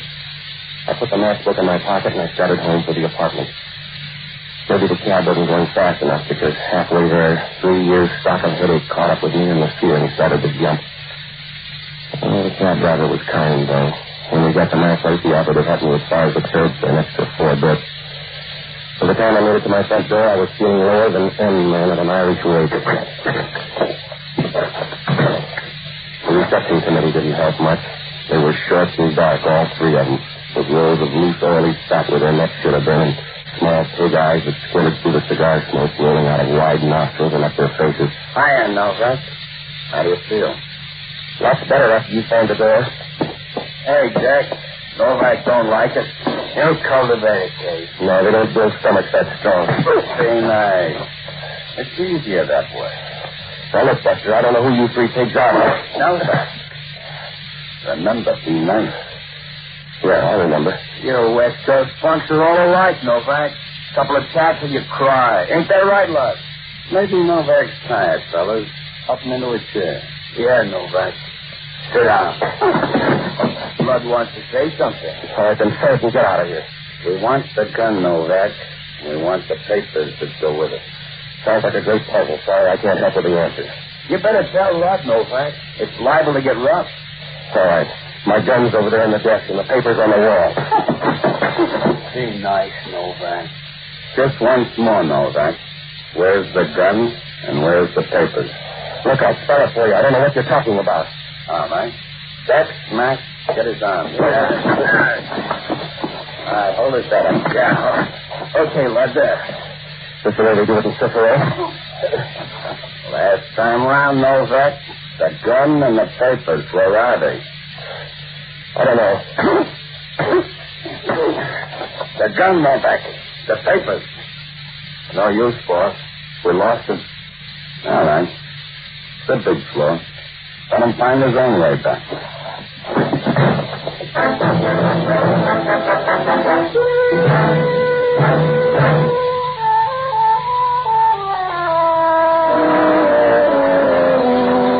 Well, it was a long night for summer. When I woke up, the sun was bleeding through a rip in the blinds, and there was a funny smell in the room. My stomach felt like a piece of practice work at a Boy Scout class. And then the room got noisy. You wake up slow, Novak. Have a hard night? Oh, you're never on time for the party, are you, Hellman? I'm choosy, Novak. I don't like your friend. All right, then pick up social work.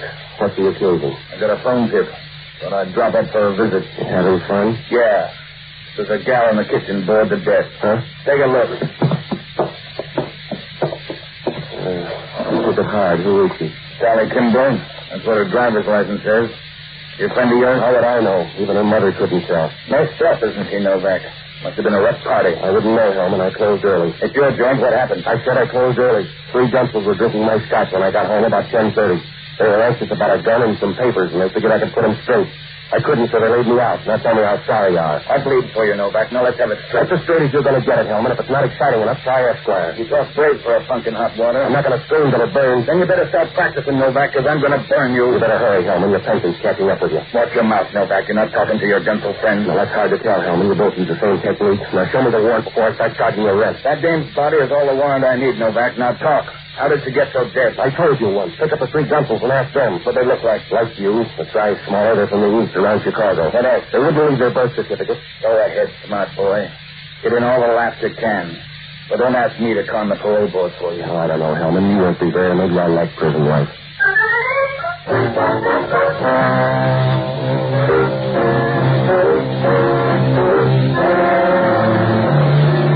When you're knee-deep in the rain and your boots spring a leak, you might as well throw them away and take your chances barefoot. Hellman and his boys left with the body, and I grabbed a handful of aspirin and a cold shower. Then I started out to look for the only honest guy I know, an ex-doctor and a boozer by the name of Jocko Madigan. A pretty smart man until he found out you can poison your worries at $4 a fifth. I finally found him sitting in the middle of a bourbon fog in a little Spanish joint somewhere on the edge of the Excelsior district. He was down at the end of the bar trying his best to make time with a plaster bust of Queen Isabella. Pepsi, you're just in time for a short one. Bartender, hand me that vase. Come on, Jocko, sober up. I got to talk to you. Pepsi. Here's to your own peculiar brand of happiness. Jocko, will you cut it out? Pepsi, I don't mean to be rude or ungentlemanly, but I don't think I altogether approve of the clientele in this place. Yeah. This woman next to me, Pepsi, the one with the stony gaze, she's been here ever since I came in. And I don't mean to be uncharitable, but I think she's the picture of a perfect boy. All right. Patsy, to a member of the old Castilian school, there can be no excuse for the conduct she's exhibited. Why, do you know, I was even good enough to buy her 3 rounds of Portuguese brandy, imported, mind you. But what do I get for my pains? Not even a civil thank you. All right, Jocko. I've been sitting here in the most gentlemanly way, sipping this delicate nectar in great mouthfuls and trying to keep the party going. But does she help? No. I've talked to her about politics, medicine, literature, Keats, Byron, Shelley, Nick Kenny. I even talked about the weather. Jocko, she's a statue. She's a simple oversight, Patsy. Might happen to anyone. Listen a minute, will you? I'm in trouble. You're always in trouble, Patsy, and that's the way you'll stay till you find some kind of moral rudder.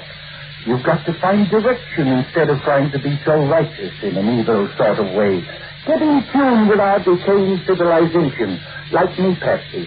Why tempt the fates?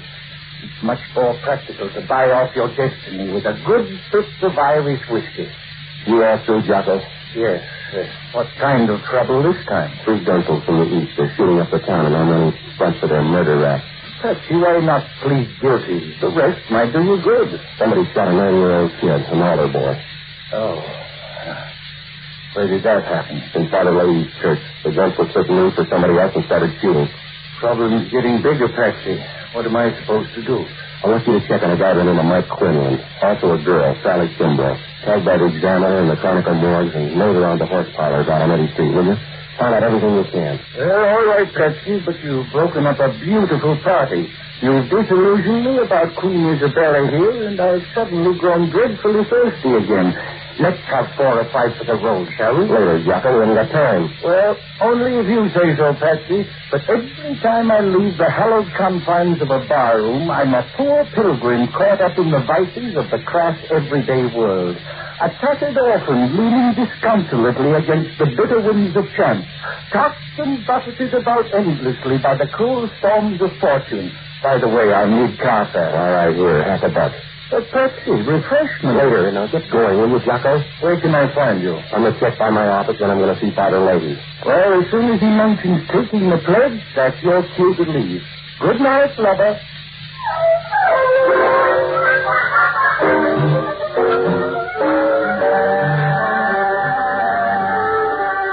When I left Jocko, I caught a cab downtown, and on the way, I started hunting for just a piece of the answer. But all I got was questions. Who were the 3 gunsels, and what was the stuff they were after? Mike Quinlan, where did he fit in? And that dead girl in my apartment, who did she belong to?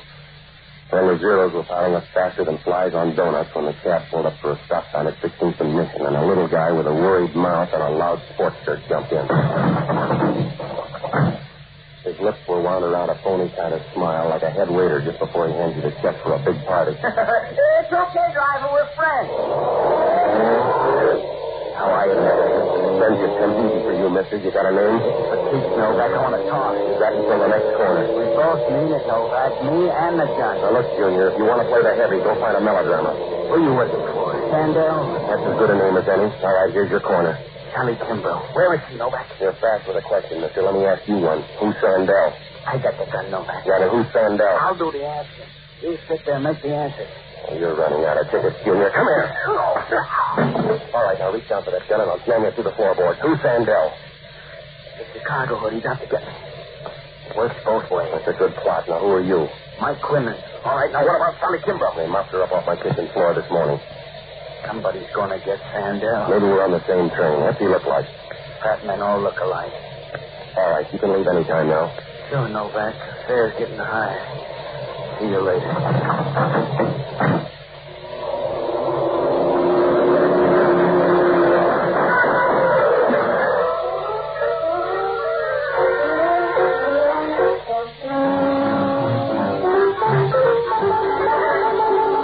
Went faster than a Mexican divorce. The black sedan pounded by on all 12, and Quinlan folded up like a playpen in a high wind. We tried to follow the car, but it would have been easier to win the Kentucky Derby on a pogo stick. So I went back to the corner where Quinlan was still hugging the cement. He was draped over the curb like a tired carpet, and if his suit was a brighter yellow, he could have passed for a loading zone. Hellman was there with all his relatives in uniform, so I told the cabbie to drive on. I just couldn't seem to shake the picture of little Jake when he went quiet in that shirt. Well, when I got close to a phone, I paid off the cabbie and I put in a call to Jocko. I called Newton at the Examiner morgue, and he said that Jocko had just left, so I called Breen. I asked for the guy who was drinking the cheapest whiskey in the tallest glass. Jocko Madigan speaking. This is Novak. How'd you make out? Let me tell you about these packet newspaper men down here. Men of high birth patches, true breeding. They like Scotch almost as much as I do. What'd you find out about Quinlan? My Eddie Street informant tagged him as an ex-convict. Sent up for armed robbery in 1940 and paroled about 2 weeks ago from Joliet. Quinlan had a few dealings with a man named Lud Sandell. From what I can gather, Quinlan's supposed to have taken the rap for Sandell and his brother. What else? Quinlan is a local boy out of Bernal Heights. He has a sister, Patsy. She belongs to Sandell. She's probably the only sales girl in town with a 6-room apartment in the best part of the marina. You get the address? Bayview Towers, down at the foot of Fillmore Street. Sounds good. Maybe she has a friend. Did you get anything else on Sandell? The Third Street there tells me he's out here to set up a slot machine route. I gather he's the pushy type. Thanks, Jocko. I'll see you at the apartment. Oh, Patsy, on your way home, pick up something for dinner at the delicatessen, will you? There's stuff in the icebox. Fix yourself a sandwich. Patsy, dinner without bourbon is life without hope.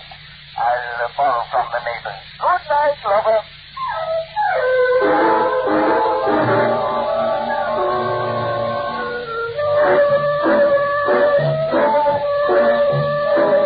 When I hung up, I caught a D car out on Van Ness Avenue, and I headed down into the marina.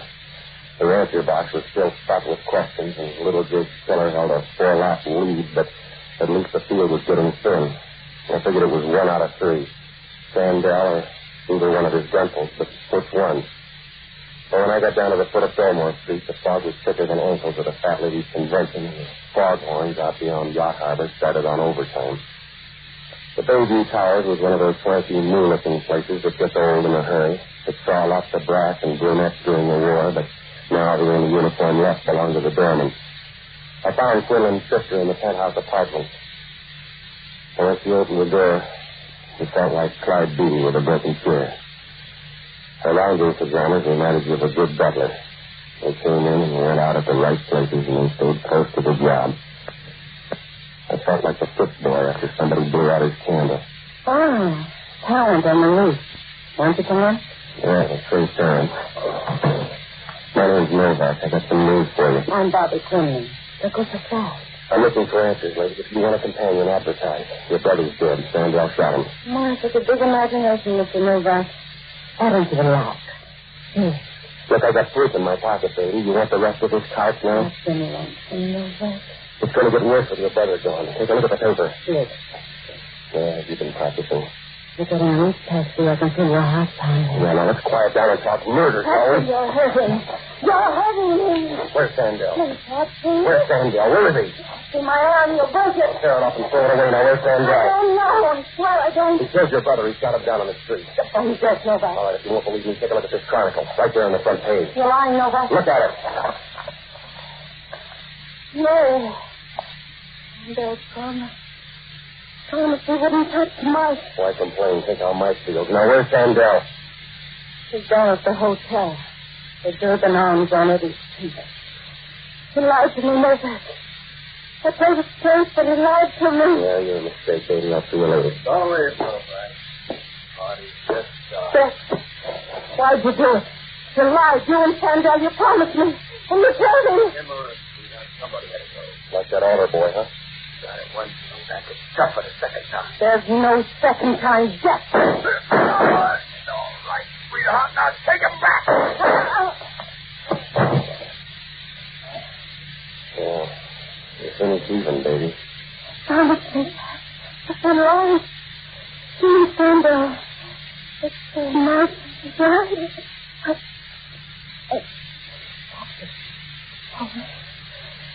Hold me fast. Sorry, baby. You make this trip alone.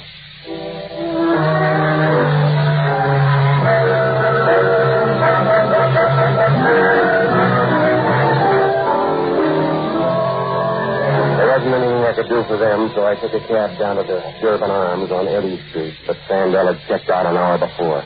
The clerk told me his baggage was still around, though, so I figured that could only mean one thing. I put in a call for Hellman, and then I grabbed a cab and headed for Father Lazy's. By the time I got up on the hill, a fog had taken a leap on most of the town. You can always tell when it's thick because all the sounds out in the bay get a free ride. Halfway there, the driver was ready to quit, but for an extra $2, he threw the cab in second, and we crawled the rest of the way till we got a block from the church. By that time, the fog was so thick you could have sold it for the pound. I did the last block on foot. I was just about 20 yards away when I spotted Sandell and Max the Gunsel standing under a streetlight just outside the door to the church. They waited a minute, and then they turned and started up the steps. Don't bother, Sandell. You called too late. Huh? Who is it? Who's out there? It's the first one, Lord Novak. Novak. Come closer. I can't see you in the fog. Turn out and get me, Sandell. There he is, Max. You're flying blind, Sandell.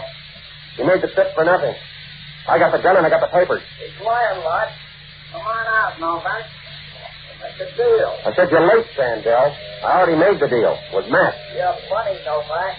This'll shut you up. Not even close, Matt. Which one have you got the order boy? You sound worried, Novak. You want to tell him what or should I? Max deals a lot better than you shoot, Sandell. Ask him about it.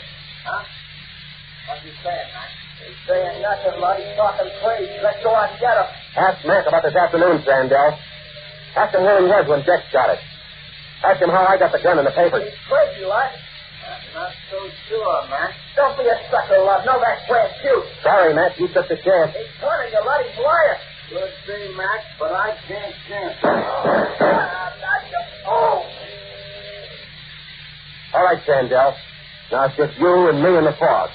Come on in, Novak. We'll work the deal. Come in or I can see you. All right. It's 5 shots, Lud. You got one left to make good on. All right, Sandell, no reason. Come here. Let me go, Novak. Yeah. Lay off, Novak. What did I do to you? Cut it out with him. You didn't get hurt. Talk to that altar boy, huh? I didn't mean to hit the kid. Oh, I'm sticking your mouth.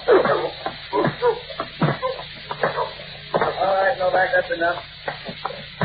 Novak, I said that's enough. Yeah. Let go of him. This Sandell? Yeah. A few minutes ago, we could have booked him for murder. You can have him now, Helmut. Saved the state some money, Novak. Next broken. That's you, Patsy? Over here, Father. On this desk. Hello, Inspector. Father? This the man, Patsy? Yeah, Father, that's him. I'll pray for him, Patsy.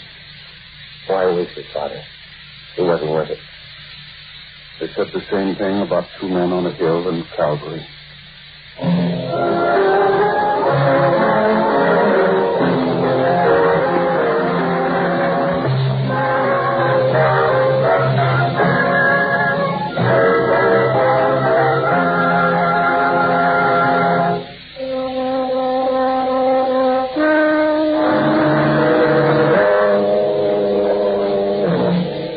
Lifted the next morning, things got lots clearer for everybody. The story was the keeper at the time, but then so were the characters. After Mike Quinlan joined up with Sandell and his boys back in 1940, they pulled a bank job in Chicago. And instead of cutting in Mike on the case, Sandell framed him to take the rap for the 3 of them. Then Sandell came west to operate and lined up Quinlan's sister for his girlfriend.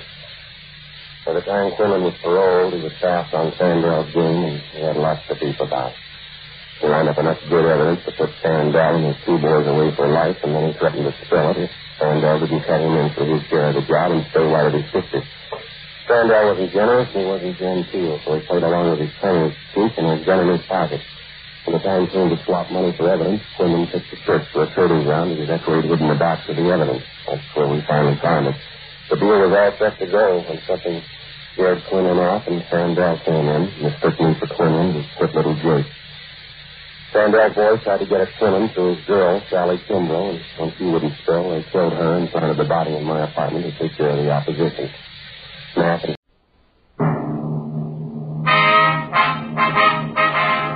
Sound out for Chesterfield. Chesterfield is best for you. First cigarette with premium quality in both regular and king size. Chesterfield brings you Dragnet.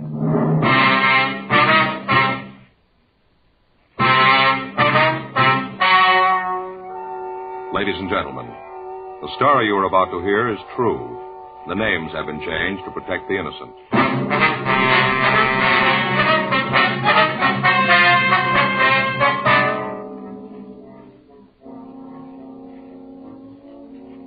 You're a detective sergeant.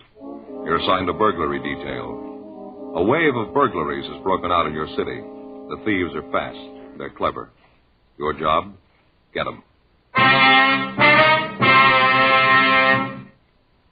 Years ahead of them all. Chesterfield is years ahead of them all. The quality contrast between Chesterfield and other leading brands is a revealing story. Recent chemical analyses give an index of good quality for the country's 6 leading cigarette brands. The index of good quality table, which is a ratio of high sugar to low nicotine, shows Chesterfield quality highest. Chesterfield quality highest.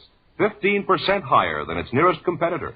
Chesterfield quality highest. 31% higher than the average of the 5 other leading brands. Yes, Chesterfield is first, with premium quality in both regular and king size. Don't you want to try a cigarette with a record like this? Chesterfield.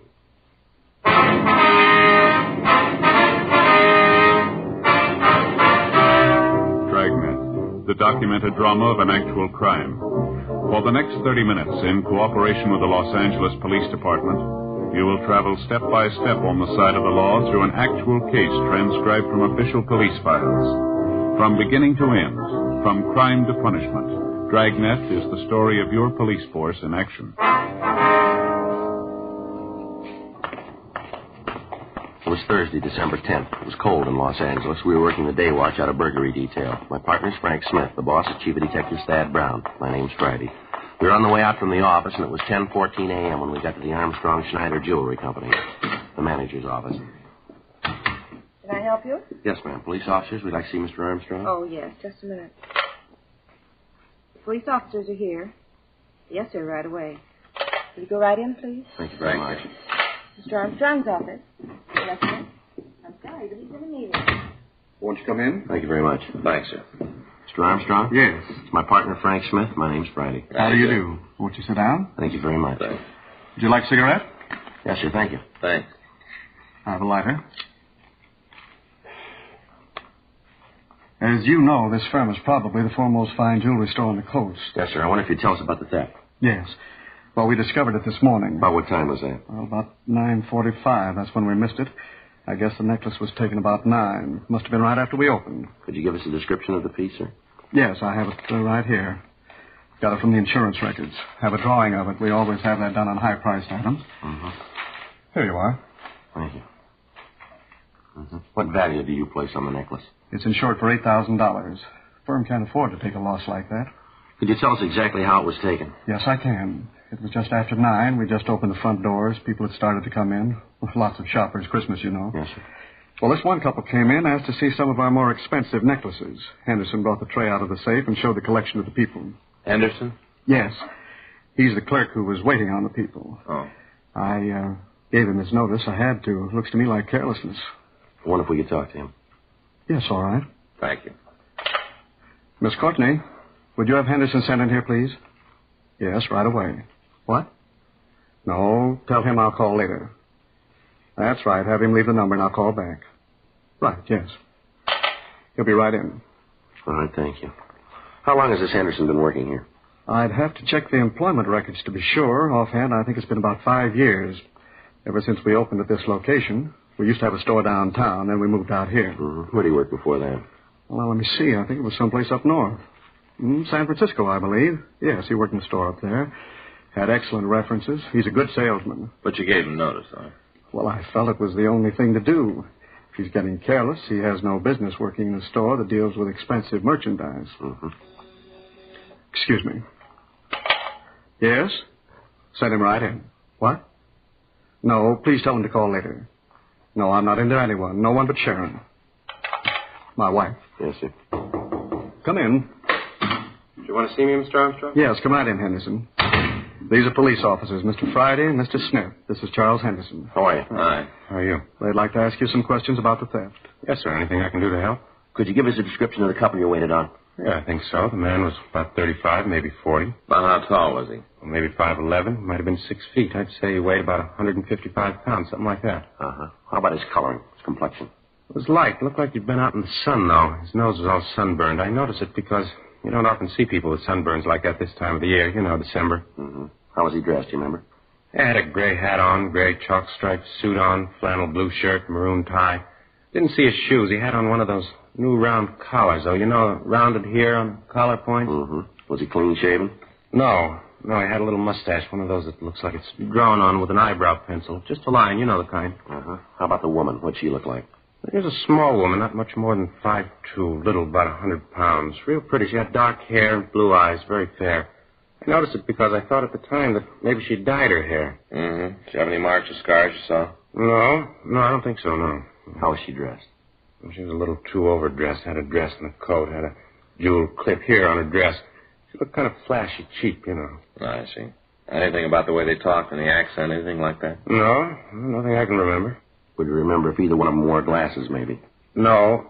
The man, though, he had a kind of funny way of talking. What do you mean? Well, he sounded sort of like one of those pitchmen on TV. You know, the kind that sell kitchen gadgets, things like that. Mm-hmm.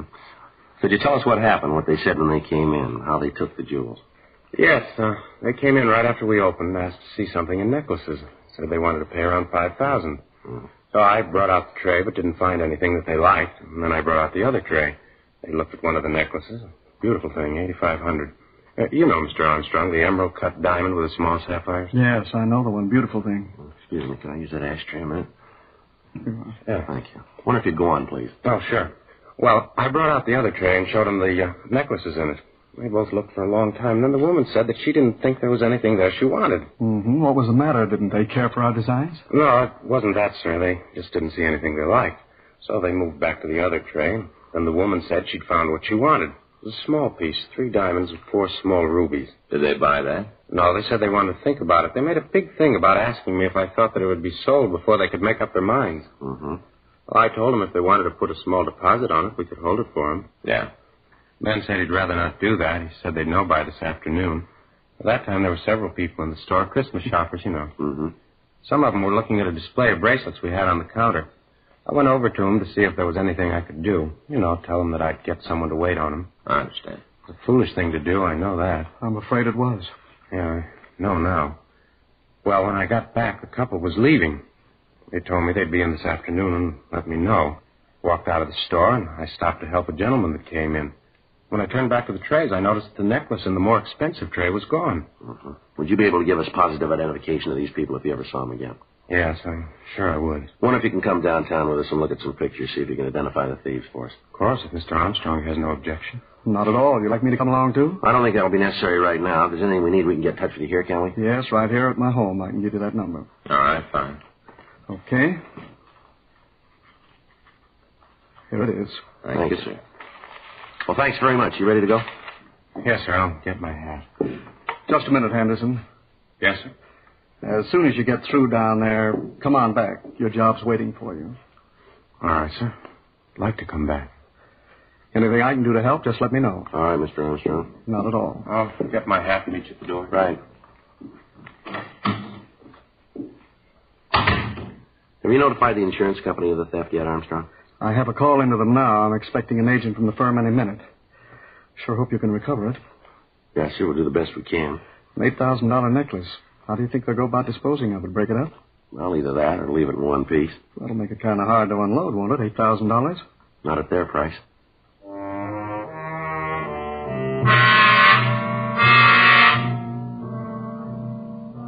"10:37 a.m. We talked to the other people in the store. From them, we got verifying descriptions of the two thieves. 11:32 a.m. Frank and I took the clerk, Charles Henderson, down to the city hall and had him go through the mug books. We got out a local and an APB on the pair of thieves, and a description of the stolen necklace was prepared for the Daily Bulletin. The insurance company that underwrote the necklace got in touch with us and said that they were getting out printed circulars to jewelers throughout the country. The victim was unable to make an identification from the mug books. We had the M.O. of the theft run through the staff's office, but when the possibles were checked out, we had no new leads. Further interrogation of the owners and employees of the stores in the immediate vicinity of Armstrong and Schneider failed to turn up anything new. The theft was not a new one. For the past 6 weeks, there had been a series of burglaries taking place out on Wilshire Boulevard. Most of them had been exclusive women's stores or jewelry shops. To date, all of them had been articles of small individual value, none that approached the value of the necklace taken from Armstrong and Schneider. In an attempt to apprehend the thieves, all of the usual avenues of sale of stolen goods had been checked. None of the precautions apparently did any good. The thefts continued. Another 2 weeks passed. In that time, the thieves hit 3 times, all in the same general area. The employees of the victimized stores were questioned. From the information we got from them, we could be certain that the suspects were the same ones we were after. On Tuesday, December 29th, Frank and I got back from checking a lead. Well, there's another one that went no place. Yeah. You want to check the book? Yeah, I'll get it.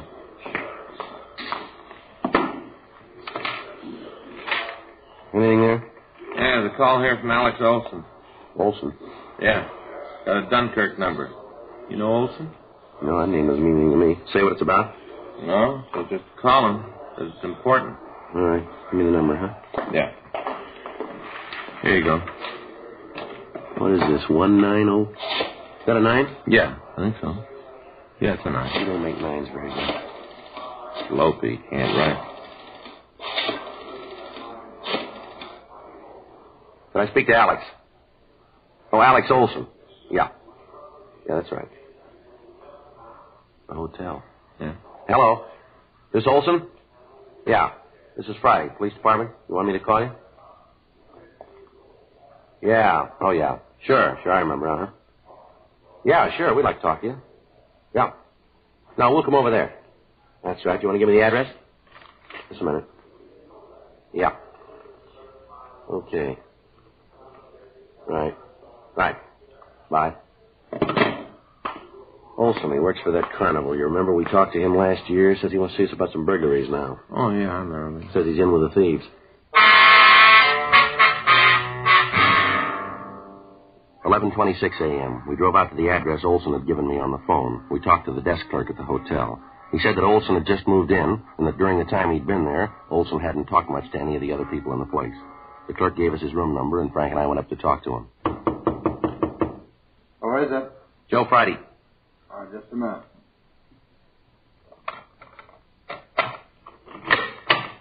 Come in. Thanks.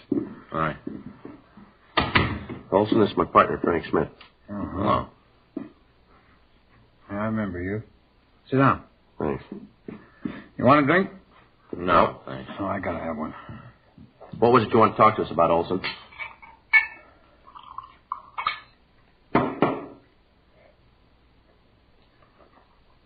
Olson? Huh? What was it you wanted to talk to us about? Oh, man. What a hangover. I really get him. Yeah, now let's get to the point, shall we? What's on your mind? Oh, I'll tell you. I don't know why I drink so much. I feel terrible the next day. I always drink too much. All right, now look, Olson, maybe you got a lot of time. We haven't. We didn't come over here to sit and watch you drink. Now get to the point. You said on the phone that you were in with a gang of thieves we're looking for. Now what about it? What I told you on the phone was true. It's all true. I'm glad to tell you. Get it over. Get it all out in the open. That's what I need to do. Get it all out in the open. You had any breakfast yet? No, I just got up before I called you. Is there any place around here you can get something to eat? Don't make no difference around here. Nobody knows me. I think there's a place down the street right next to the hotel. But what's all this about food? I think you'll feel better if you have something to eat, won't you? No, wait a minute. You've had enough of that. Put it down. I don't want no food. All right, we do. Let's go. You guys are getting a little bossy, aren't you? We want to hear what you got to say. You keep hitting that bottle, neither one of us is going to make it. Come on, fella. We'll buy you some breakfast. You got a coat? It's cold out. Oh, yeah. I'm sure glad you guys came. I'm glad to get this off my Wait a minute. chest. Those dresses in there. Woman's clothes. Those belong to you? Oh, no. I'm just keeping them for a friend. Well, the labels on some of them here. Come from out on Wilshire, don't they? You get a gold star. I'll tell you about them. That's part of the deal. You want to tell us now? Well, look, you made a deal about some coffee. Maybe it'll help me find my hands. Are you going to back out now? All right, let's go. We'll come back. Sure, you can come back. Take all the time you want to. Look the dresses over. I got some other stuff you'll want to see, too. But come on, let's go.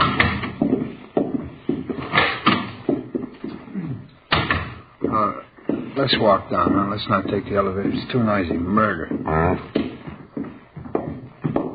Well, what's this other stuff you wanted to show us, Olson? The jewelry. I got some of it in the dresser. It's cheap stuff. Nothing worth anything. It's cheap. Where'd you get the clothes and jewelry? Oh, Red asked me to keep him for him. Who? Well, he's the guy you want. He's the one that's engineering the thefts. He's the one. He's a real crumb. Big man. He's the one you want. I'd like to see you get. How many other people working with him? 3 others. You know who they are? Sure. I know the whole story, start to finish. I know the whole thing. I'll tell you. I'll tell you all about it. Let's go out the side way. All right.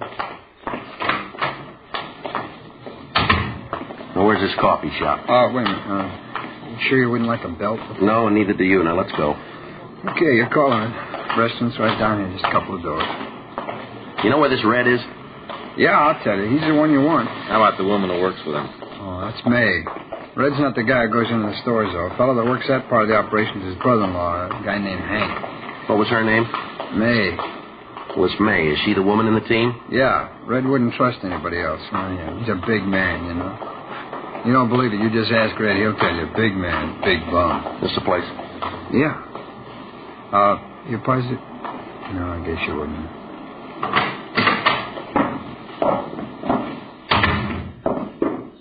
Booth in the back, all right? Yeah. Hey, Joe, it doesn't look like they got service in the booths. What do you want, Olson? Well, it ain't what I want, but I'll settle for a cup of coffee. Joe? Yeah, it's all right for me. I'll get it and bring it back. All right. Come on, Olson, let's go back. Sit down. All right, now suppose you start right at the beginning and tell me about it, huh? Who's Red? How do they work the operation? Where can we find them? Tell us everything. All right. Well, first off, Red's real name is Keith Jameson. They call him Red because he's got red hair, it figures. Yeah. What's he do for a living? He works for Carney. Most of the year we're on the road. This is the off-season, so he's laying up in a trailer camp out in the valley. He doesn't do anything regular now. He just steals. Is he one of the owners of this carnival? No, he runs a pitch game. You know, rings and the pegs. If you play real good, you can win a quarter's worth of slum for $5. Mm-hmm. How about his wife? She travel with the show? Yeah, she travels. It ain't a regular show, not Red's part. He's just got a concession, you know. He goes with the show like a leech. He's been thrown out of a dozen carnies for crooked stuff. His brother-in-law's a dip when we're on the road. Picks pockets in the crowd around Red's place. He's gotten us all in a lot of trouble. No carny in the country will have us around anymore. Don't take him long to get wise to it. Mm-hmm. He's the one that's in on the burglaries with Red and his wife, is that it? That's right. He lists the stuff. How about his wife? Where's she fit in? Well, she's the distraction. You know, the one that comes up and asks questions, pulls the clerk away so Hank can lift the stuff. In case there's any trouble, Hank acts as lumber, too. What do you mean, lumber? Well, you know, muscle. He takes care of the guys that beef. Mm-hmm. Hey, will you be out with that, huh, Frank? Yeah, here. Look at my thumb. Stuff splashed on it. Think it's blistered? No, it's good hot coffee in there. Here you are, Olson. Oh, thanks. Come on, pass the sugar, will you? Yeah, here you are. Where do you fit into this, Olson? No place, really. I'm just along for the ride. I think Red figures sometime the axe is going to fall and he wants my head under it. I usually hold on to the stolen stuff until Red finds a buyer. Does he use a fence? No, he pushes the stuff himself. He usually works on a tip. You know, somebody wants to buy a piece of merchandise. Red meets him, sets up a deal. Uh-huh. You willing to cooperate with us all along the line on this thing? Sure, I'll go along with you. You know where the necklace is that they lifted a couple of weeks ago? Yeah, Red's got it. He's looking for a buyer now. You think you can set up a meet for us? Yeah, if he thought you wanted to buy the piece, it could be done. Can you set up the meet? Sure. I want to see you get him. Tell me something. How are you going to come out on this if we pick up Red and the others? What do you want out of it? I got my reasons. I got good reasons. You want to tell us what they are? Sure, I got no reason not to. Give me the sugar again, man. Yeah. You see, Red figures he's going to make a sideshow character out of me next season. I'm not going to go that route. Yeah? What do you mean? Oh, you know, the wild man from Borneo sit in a pit all day and yell at the customers. Pitch like that always draws a big crowd. Red figures it'll be good for picking pockets. Yeah. You ought to know by now Red's out of his mind. Yeah. Wild man from Borneo. Even a leopard skin won't help. Look at me. I only weigh 105 pounds.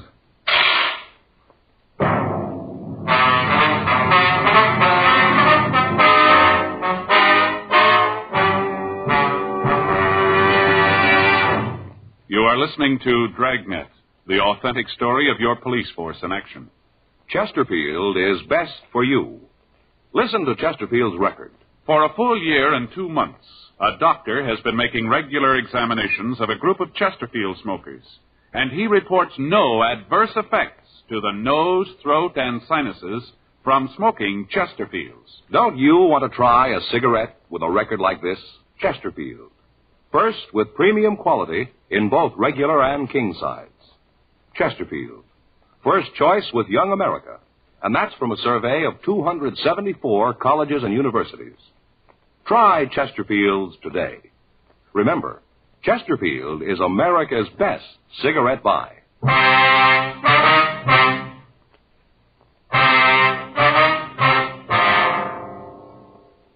2:24 p.m. We continued to talk to Alex Olson. He told us what he knew of the operation of the thieves.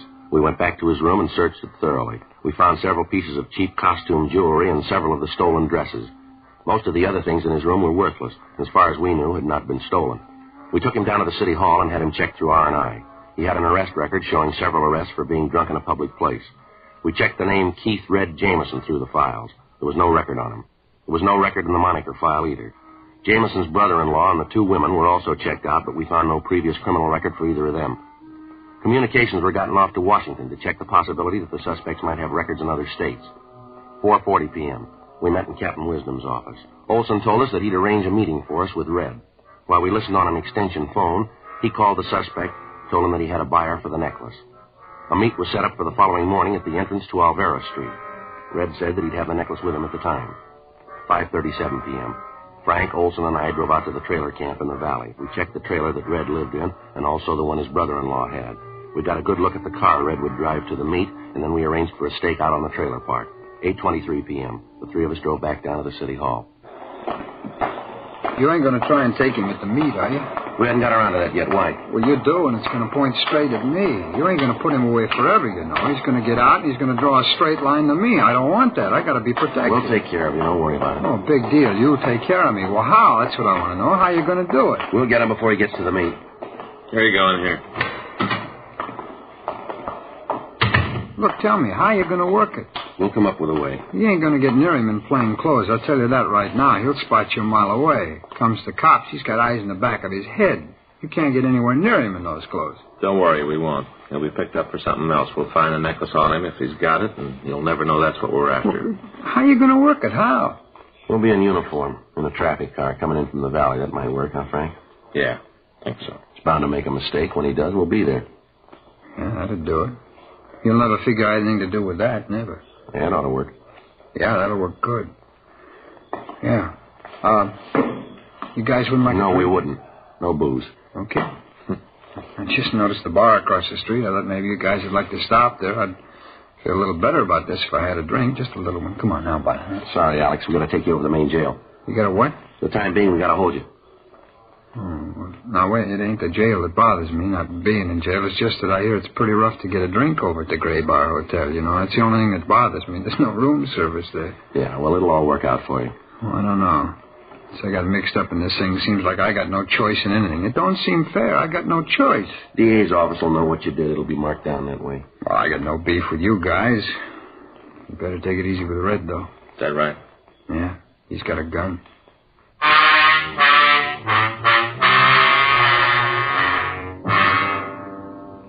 The following morning at 4:30 a.m., Frank and I were dressed in the uniform of traffic officers. We were parked 2 blocks from the trailer park in a traffic car.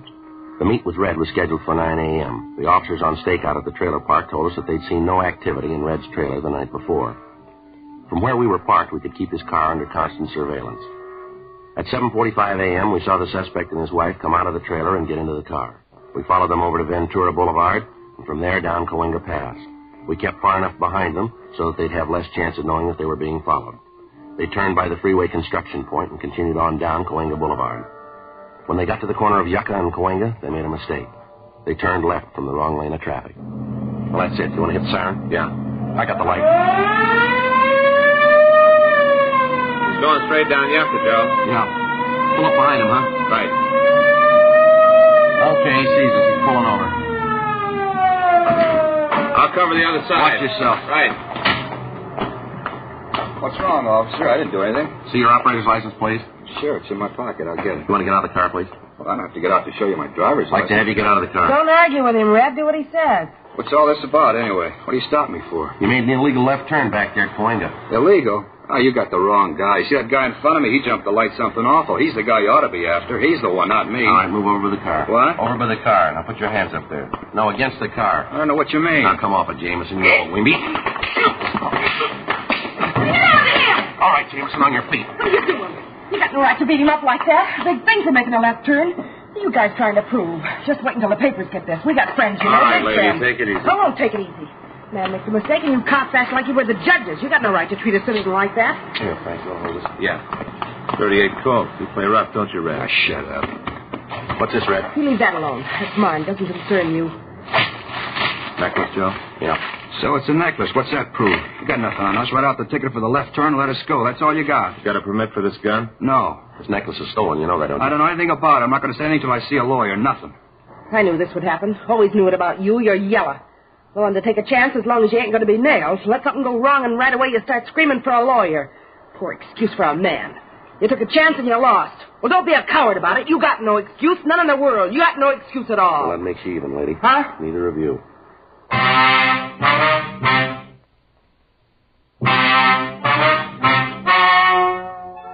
The story you have just heard is true. The names were changed to protect the innocent. On April 15th, trial was held in Department 87, Superior Court of the State of California, in and for the County of Los Angeles. In a moment, the results of that trial. Now, here is our star, Jack Webb. Thank you, George Fenneman. I sure hope you were listening real close to what George Fenneman had to say tonight, because it proves what I always tell you. You can't beat the premium quality you get in Chesterfield, regular or king size. I'd like you to try Chesterfields. They're much milder, and they have a wonderful taste.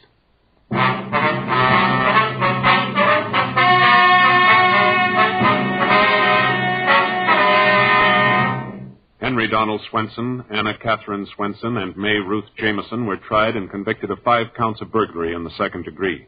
They received sentence as prescribed by law.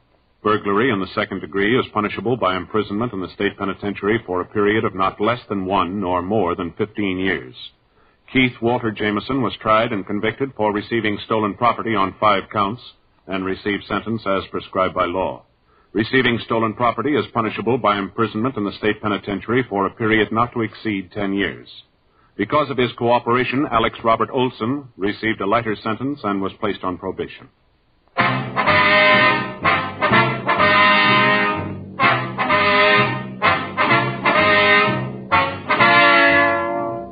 have just heard Dragnet, a series of authentic cases from official files. Technical advice comes from the Office of Chief of Police W.H. Parker, Los Angeles Police Department. Technical advisors Captain Jack Donahoe, Sergeant Marty Wynn, Sergeant Vance Brasher.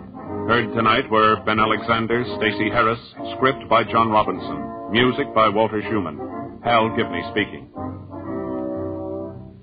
For a million laughs, tune in Chesterfield's Martin and Lewis Show, Tuesday on this same NBC station. And sound off for Chesterfield's. Either regular or king size, you'll find premium quality Chesterfield's much milder. Chesterfield is best for you. Chesterfield has brought you Dragnet, transcribed from Los Angeles. Now, new Fatima has the tip for your lips. Fatima tips of perfect cork. King size for natural filtering. Fatima quality for a much better flavor and aroma. So remember, new Fatima has the tip for your lips. Fatima. See how smooth they are. Remember, Fatima is made by the makers of Chesterfield, Liggett & Myers, one of tobacco's most respected names.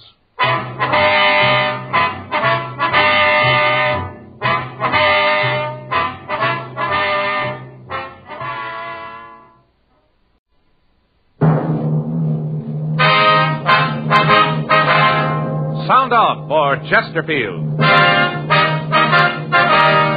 Chesterfield is best for you. First cigarette with premium quality in both regular and king size.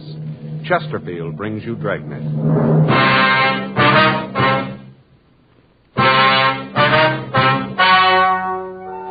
Ladies and gentlemen, the story you are about to hear is true. The names have been changed to protect the innocent.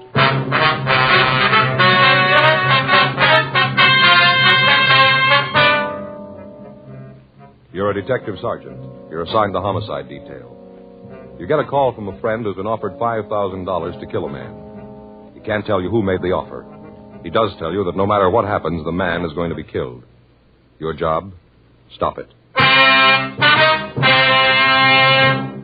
Years ahead of them all. Chesterfield is years ahead of them all. The quality contrast between Chesterfield and other leading brands is a revealing story. Recent chemical analyses give an index of good quality for the country's 6 leading cigarette brands. The index of good quality table, which is a ratio of high sugar to low nicotine, shows Chesterfield quality highest. Chesterfield quality highest. 15% higher than its nearest competitor. Chesterfield quality highest. 31% higher than the average of the 5 other leading brands. Yes, Chesterfield is first, with premium quality in both regular and king size. Don't you want to try a cigarette with a record like this? Chesterfield.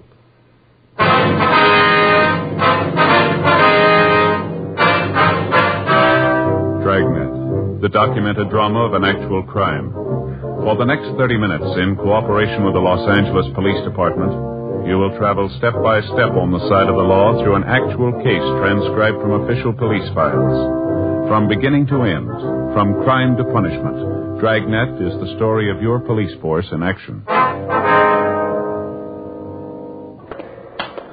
It was Monday, February 9th. It was cold in Los Angeles. We were working the day watch out of homicide detail. My partner's Frank Smith. The boss is Captain Lorman.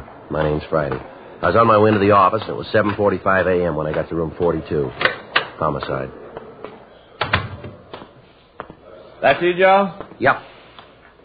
You're in early, aren't you? Yeah, I couldn't sleep last night. Dropped off about 3 this morning and woke up at 5, couldn't get back to sleep. I got up, made some coffee, and decided to come on in the office. Yeah, I had a little trouble last night, too. You did? I mean, yeah. What's your trouble? I don't know. I got up late yesterday morning. I guess that was it. I'll get it. All right.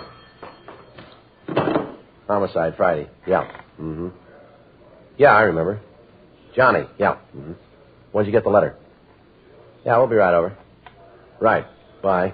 You remember that bartender over in that place on 6th Street, fellow named Johnny? Yeah, is that him on the phone? Yeah, says he's got an offer to make himself a fast $5,000. What for? Somebody wants him to kill a man.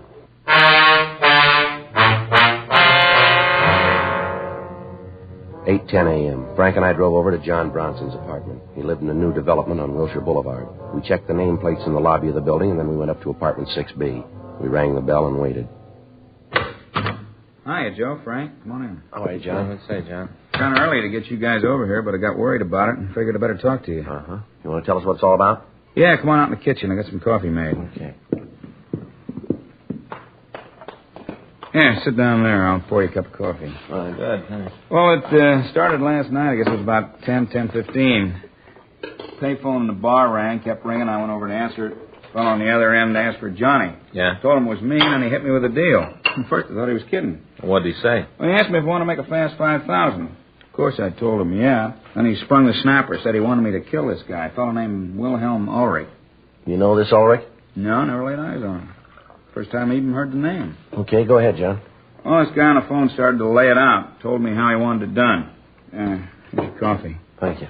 I asked the joker who he was. He said it didn't matter. All that counted, he said, was that I knock off this Ulrich guy. Yeah. I told him I didn't know who the man was, that I didn't know where to get in touch with him to kill him. You know, kind of going along with the gag all this time, thought it was a joke. Uh-huh. Well, this fellow on the phone said he'd give me all the dope I had to have, said I'd get it in the mail this morning. Yeah. Came special delivery just before I called you, special. Uh-huh. You got the letter, have you? Yeah, I got it in the other room. I'll get it for you. All right, I'll go with you. John, how much have you handled the letter? Well, I opened it up. I didn't know what was in it. Mm-hmm. If I'd have known what it was, I wouldn't have touched it at all, but I didn't know. I looked at it when I found out what was in it and figured I better call you. Couldn't see any way to tell who sent it. Maybe you can when you see it. Mm-hmm. When I saw what it was, I didn't touch it anymore. Mm-hmm. Well, let's see here. Money. Yeah, 5 $100 bills. And what's the letter say? Just a minute. Put this by the edge here. I don't want to... This is Johnny. Here's the down payment. You'll get the rest when you finish the job. And the name is Wilhelm Ulrich. The address is 2192 Vine Street, Hollywood. It's written on a typewriter. No signature. That's it.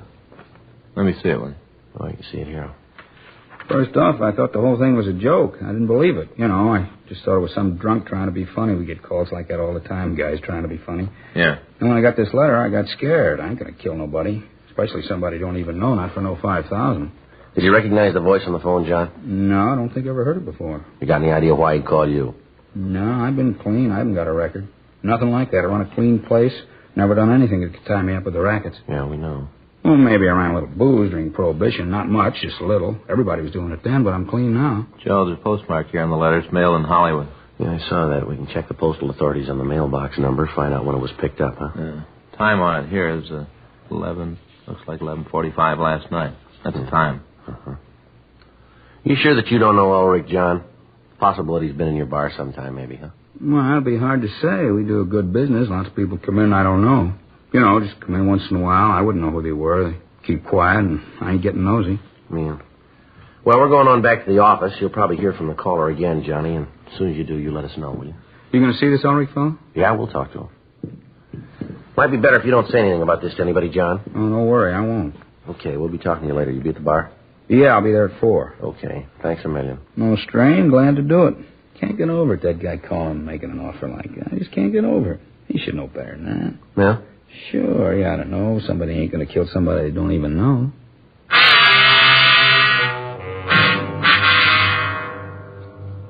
We drove back to the city hall and turned the letter over to the crime lab to see if they could find any physical evidence to help us identify the writer. We ran the name Wilhelm Ulrich through R&I, and we found no record. A further check on the name, and we came up with one possibility. The address listed on the report was the same as the one given in the letter. We pulled the package and checked it. Let's take a look at it. All right. Well, let's see. There's a crime report and a statement here. Report from Georgia Street Receiving Hospital. Well, what's the date on that? January 2nd last year. Yeah. Well, it seems this Ulrich got a hold of some poison wine. Wine? Yeah. Hey, wait a minute. Yeah? You remember, Joe? He was an old guy. He was a German. He got a bottle of wine for Christmas and opened it New Year's Day. We worked that case with Lamonica and Galindo. Oh, sure, I remember now, yeah. We ran down some of the leads for him. They didn't go anywhere. Yeah. That was the one where he didn't know where the wine came from, isn't it? Yeah. Nothing came from it. The leads didn't go anyplace. As I remember, he's a nice old guy. I wonder why somebody's after him. I don't know. Last time we couldn't find anybody with a motive. Well, there's one someplace.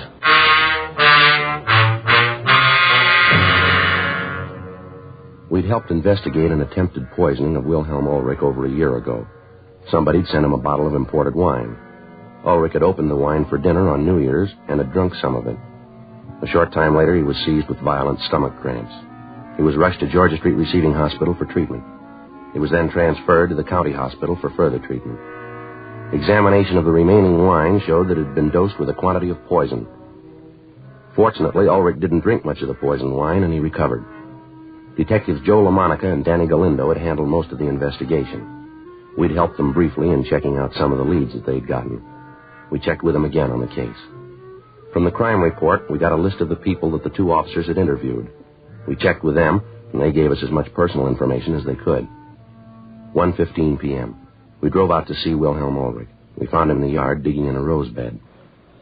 No, I can't understand it. I never quite believed that about the wine, sir. Well, why do you say that, Ulrich? Well, I found it hard to believe in my heart that anyone would want to do me harm. I have no enemies. No one that hates me enough to want to kill me. I'm sure of that. Well, I'm afraid you could be wrong about that, Ulrich. The officer said that before. Somehow, though, I just can't believe it. I've nothing anyone would want to kill me for. All of the people I know are my friends. We all get along. Yes, sir. Look at that. Isn't that a beautiful rose? Such loveliness. Mm-hmm. No? I'm sorry, officers. You're mistaken about this. I wonder if we could talk to you in the house, sir. Yes, that might be better. I could make you a cup of hot tea if you'd like. No, sir, thanks. Just the same. Have you officers had lunch yet? Yes, sir, thank you. Oh, thought maybe you'd like a sandwich. Just got some liverwursts from a little place downtown. German, excellent food. Mm-hmm. Here, I'll get the door. Just sit down any place. I have to get the dirt off my shoes. Martha would be very angry if I tracked dirt around. Martha, that's your daughter, isn't it? Yes. She comes over every couple of days and straightens up the house for me. Wonderful girl, Martha. I don't know what I'd do without her. Yes, sir. Now, there's a couple of things we'd like to ask you. Certainly. Anything I can do to help. Well, we'd like to go over the information on the report here. Is that from the last time? The time of the wine? Yes, sir, that's right. All right. You just ask anything you want. I've got nothing to hide. All right, sir. We checked the crime report you filled out last year. Now, has anything changed in your family since then? No. You gentlemen still working on that? Well, yes, sir. We have another matter to discuss here. Oh, there's one thing that has changed. What's that, sir? The part here about me running the business. Mm-hmm. That's changed. I still run it in a way. I still supervise it, but Robert, he actually runs it. Robert, you mean this name here, Robert Davis? Yes, he's my son-in-law, Martha's husband. He takes care of the business now. He's a good boy. Martha's lucky to have him. How long has your son-in-law been running the business, Mr. Ulrich? Well, let me see. It's been about 8-9 months. He took over right after I got out of the hospital. He's done wonders with it, wonders. How's that, sir? Modernized it, changed it all around. Had one of those efficiency experts come in and study the people. Time and motion men, I think they call them. Mm-hmm. They come in with a stopwatch and look at the people doing the work and figure out how long it should take them to do a certain job, and then they plan how the job can be done faster and cheaper. Wonderful thing, big changes. Yes, sir. I don't want you to take offense at this, Ulrich, but how are the relations between you and your son-in-law? I don't think I understand. Well, you get along. Do you have any quarrels, disagreements? Oh, no, Robert and I never disagree. I found out that it didn't pay to argue with him. Sir? I found out that it didn't pay. He was always right. Uh-huh. Yes, you see, we had a few arguments when he took over the business about this time and motion study thing. I see. You want to tell us about these arguments? They weren't anything serious. I didn't think that was a good idea to change. I couldn't see any reason for it. Everything was going good. The business was making money. Everybody seemed to be happy. I didn't want to take a chance disturbing a good thing. You know, the golden goose. Mm-hmm. You want to go ahead, please?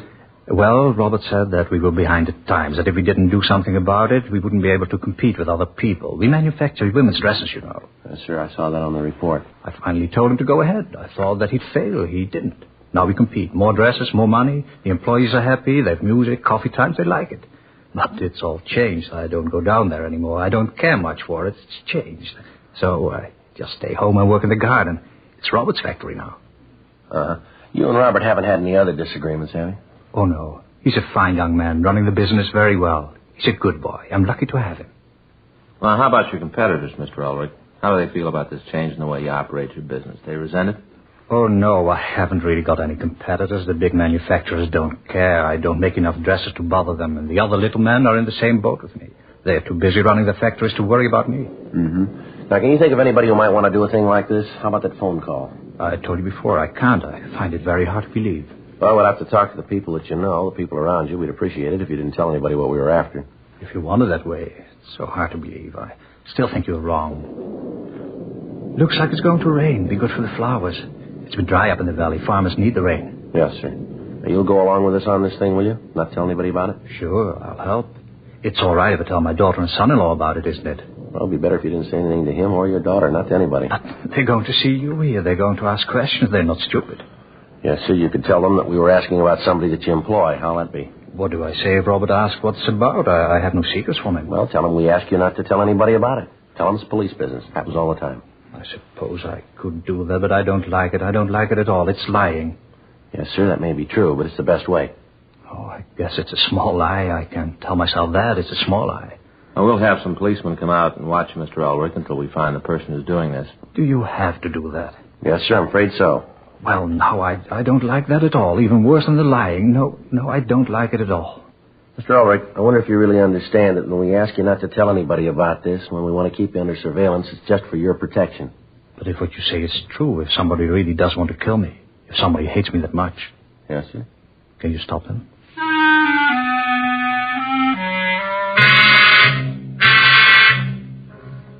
We called the office and had a team of men sent out to keep Wilhelm Ulrich under surveillance. His house and his person were to be watched 24 hours a day until we apprehended the person or persons who wanted him killed. We spent the rest of the afternoon talking to the people in the neighborhood. From all of them, we got the same story.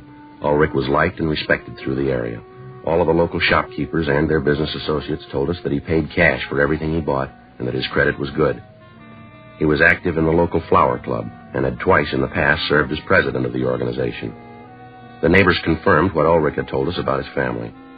His son-in-law and his daughter seemed to be devoted to the elderly man and were constantly trying to get him to sell the house he lived in and come to live with them. 6:42 p.m. We returned to the office.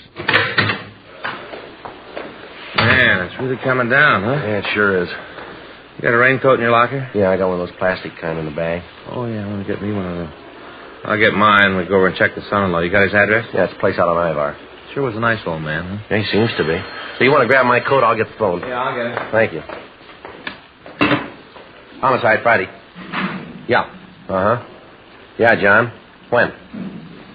Yeah. No, we'll be right over. Right away. You bet. Frank. Yeah? Call from the bartender, Johnny. Yeah? Says he just got another phone call. Person told him that he'd gotten the down payment for the job, and he wanted to know why Ulrich hadn't been killed. Yeah. Guy said if Johnny didn't get on it, the money wouldn't do him any good. Told him to make up his own mind. Uh-huh. Either he makes good on the job or they'll kill him.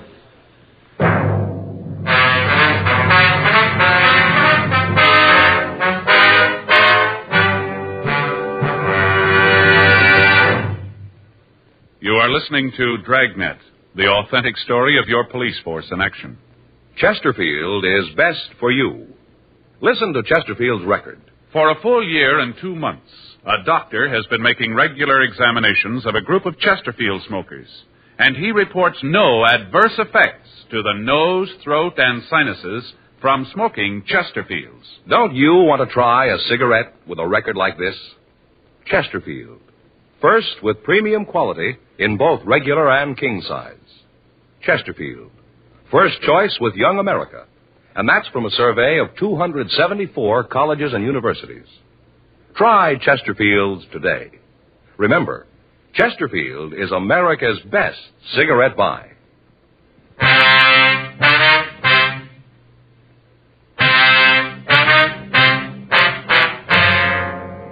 7:10 p.m. We got to the bar on 6th Street. There were only a couple of people in the place. The bartender, Johnny, told us of the phone call that he'd received. He said that the person on the phone had told him that if he didn't hurry up and kill Ulrich, Johnny himself would be taken care of. We called Lee Jones at the crime lab to ask him if he'd been able to come up with anything on the letter. He told us that there was no way of tracing it. Fingerprints found on the letter were those of the bartender. Photographs were taken of the letter, and along with the money, it was booked for further evidence. We'd gotten in touch with the postal authorities, and they said that they'd give us assistance. They gave us the location of the box where the letter had been mailed, and they said they'd try to find out who sent it.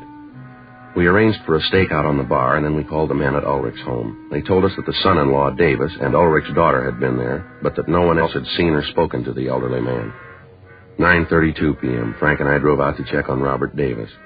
We got to the apartment house and rang the bell to the manager's room. Yes? Miss Franklin? Yes, what is it? Police officers, ma'am. We'd like to talk if we could. Oh, well, I suppose it's all right. Come on in. Thank you very much. Thank you very much, ma'am. This is my partner, Frank Smith. My name's Friday. What is it you wanted to see me about? Oh, we'd like to talk to you about one of your tenants, please. Oh? Which one? I bet I can guess. Ma'am? It's about that couple on the 5th floor, isn't it? The Radcliffes. It's them, isn't it? No, ma'am, it isn't. We'd like to talk to you about a Robert Davis and his wife. The Davises? Yes, ma'am. Why, never thought it. Should be the Radcliffes, the way they carry on. The Davises. I'd never have thought it.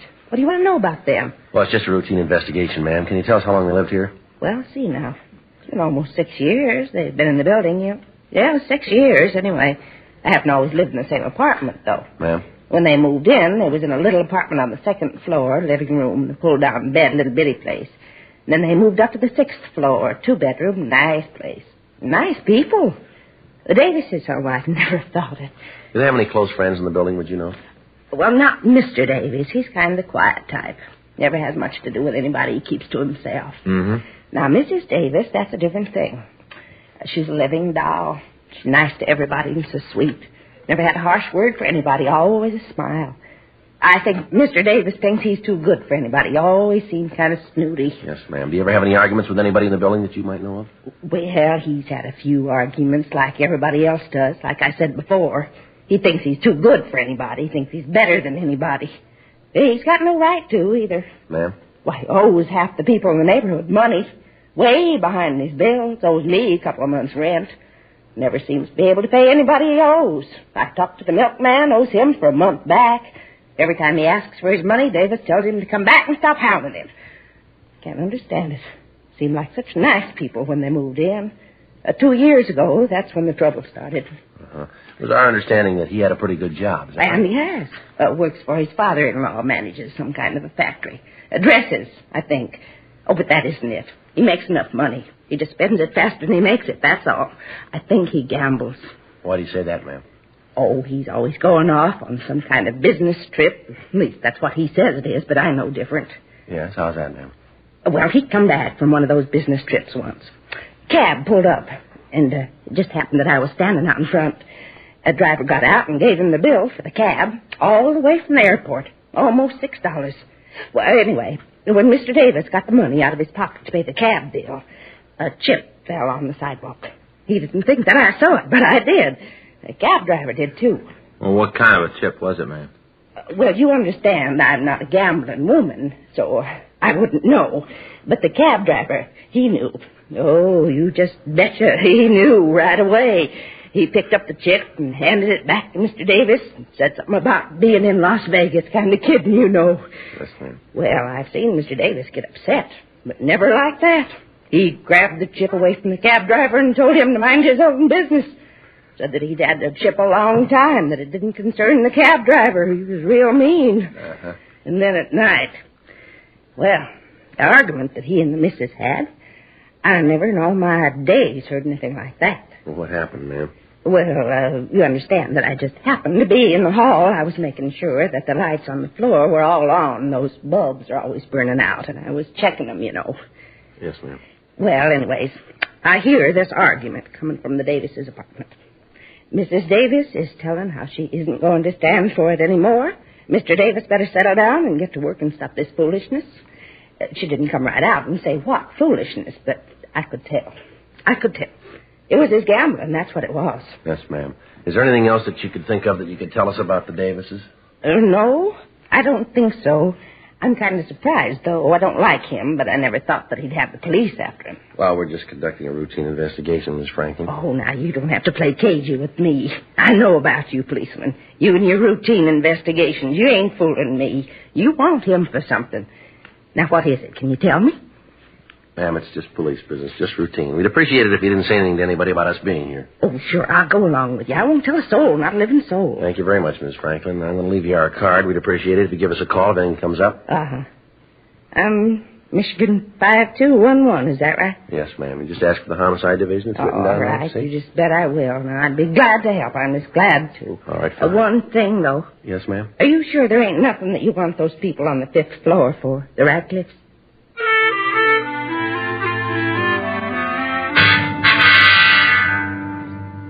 From the manager's office, we called the Ulrich home. We talked to Mr. Ulrich. He told us about the visit that afternoon from the Davises.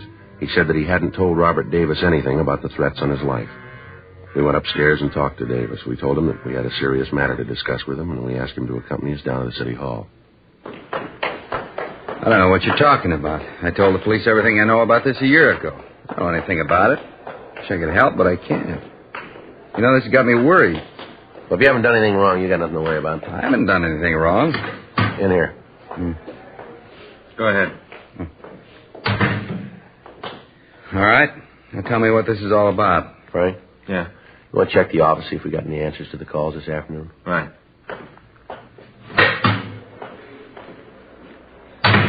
You got a cigarette? Yeah. Help yourself. Well, let's get to it, huh? I gotta get home and get some sleep. I got a rough day tomorrow. This won't take very long. How do you get along with your father-in-law? All right, why? Like to know? Well, I don't see how that concerns you, but you asked, so I'll tell you. We get along fine, me and the old man. We get along just great. Does that make you happy? That's not the point.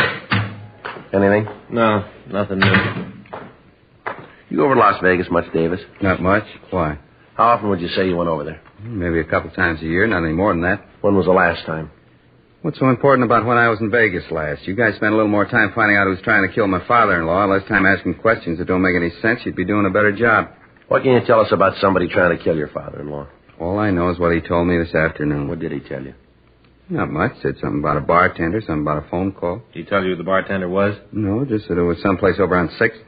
All right, Davis, come off it, huh? What do you mean, come off it? You want to tell us why you did it, or do you want us to tell you? Did what? I got nothing to tell you. I don't know what you guys are talking about. We talked to your father-in-law this morning. We told him that we'd gotten a report that his life had been threatened. We didn't tell him how it happened. We didn't tell him where our information came from, so he didn't know. All right, so maybe I got it someplace else. Oh, wait a minute. You couldn't have. We didn't talk to anybody else.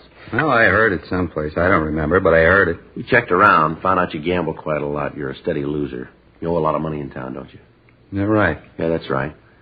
Now, I think we can make you for the threat on Ulrich's life. I don't think we'll have any trouble at all. You had the motive. You had the opportunity. First thing in the morning, we'll check with the factory. We'll see if you made a withdrawal of $500. We make that, and you got big trouble. You figure you're going to be able to do that? We think so, yeah. We'll get your father-in-law down here and ask him what he told you this afternoon. Find out if he did tell you about that bartender, about the bar on 6th, about the phone call. You know, it doesn't look like there's going to be too much trouble making you for this. Save your time. What do you mean? You don't have to go through that trash. I did it. I tried to have the old man knocked off. Were you the one who sent him the wine last year? Yeah. That's when it started. I started to gamble. Lost a lot of money. Couldn't pay it back. No way to pay it back. Guys I owed the money to were leaning on me. I had to pay them off. Had to. Yeah. I could only think of one way, get rid of the old man. Didn't you get a pretty good salary out of working for him? Yeah, pretty good, but it didn't go far, not far enough. I tried to win it back, make good on the losses I had. I couldn't do it. The more I gambled, the worse it got. I just couldn't do it. Wasn't any other way. No other way. I decided to kill the old man. It's the only way. Can't you see that? It's the only way I could get clear. Yeah. I figured if I could get rid of the old man, I'd have everything fixed. Everything would be okay. I guess it worked out all right anyway. What do you mean? Well, there's nothing in the book they can throw at me. He's still alive. I didn't kill him. Who got hurt? You did. Well, how do you figure? I didn't kill him. You're going to jail for trying.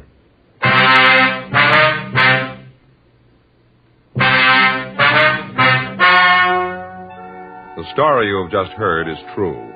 The names were changed to protect the innocent. On June 18th, trial was held in Department 89, Superior Court of the State of California, in and for the County of Los Angeles. In a moment, the results of that trial. And now, here is our star, Jack Webb. Thank you, George Fenneman. I want to thank all of you for your interest in Dragnet. Thanks very much for your letters. We really appreciate them, and we'll try to keep right on giving you the kind of a show that you like. I want to thank all of you, too, who have switched to Chesterfields. I know you're going to like them, and I know you'll find they're best for you. Now, you folks who haven't tried Chesterfields, I'd like you to pick up a carton tomorrow. Chesterfield. It's a great smoke.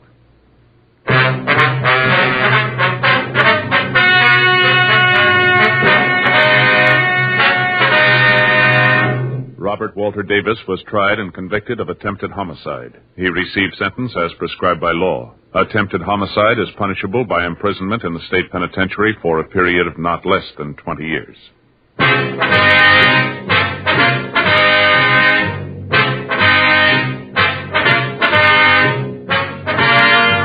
You have just heard Dragnet, a series of authentic cases from official files. Technical advice comes from the Office of Chief of Police W.H. Parker, Los Angeles Police Department. Technical advisors Captain Jack Donahoe, Sergeant Marty Wynn, Sergeant Vance Brasher. Heard tonight were Ben Alexander, Vic Perrin. Script by John Robinson. Music by Walter Schumann. Hal Gibney speaking. For a million laughs, tune in Chesterfield's Martin and Lewis show Tuesday on this same NBC station. And sound off for Chesterfield's. Either regular or king size, you'll find premium quality Chesterfield's much milder. Chesterfield is best for you. Chesterfield has brought you Dragnet, transcribed from Los Angeles.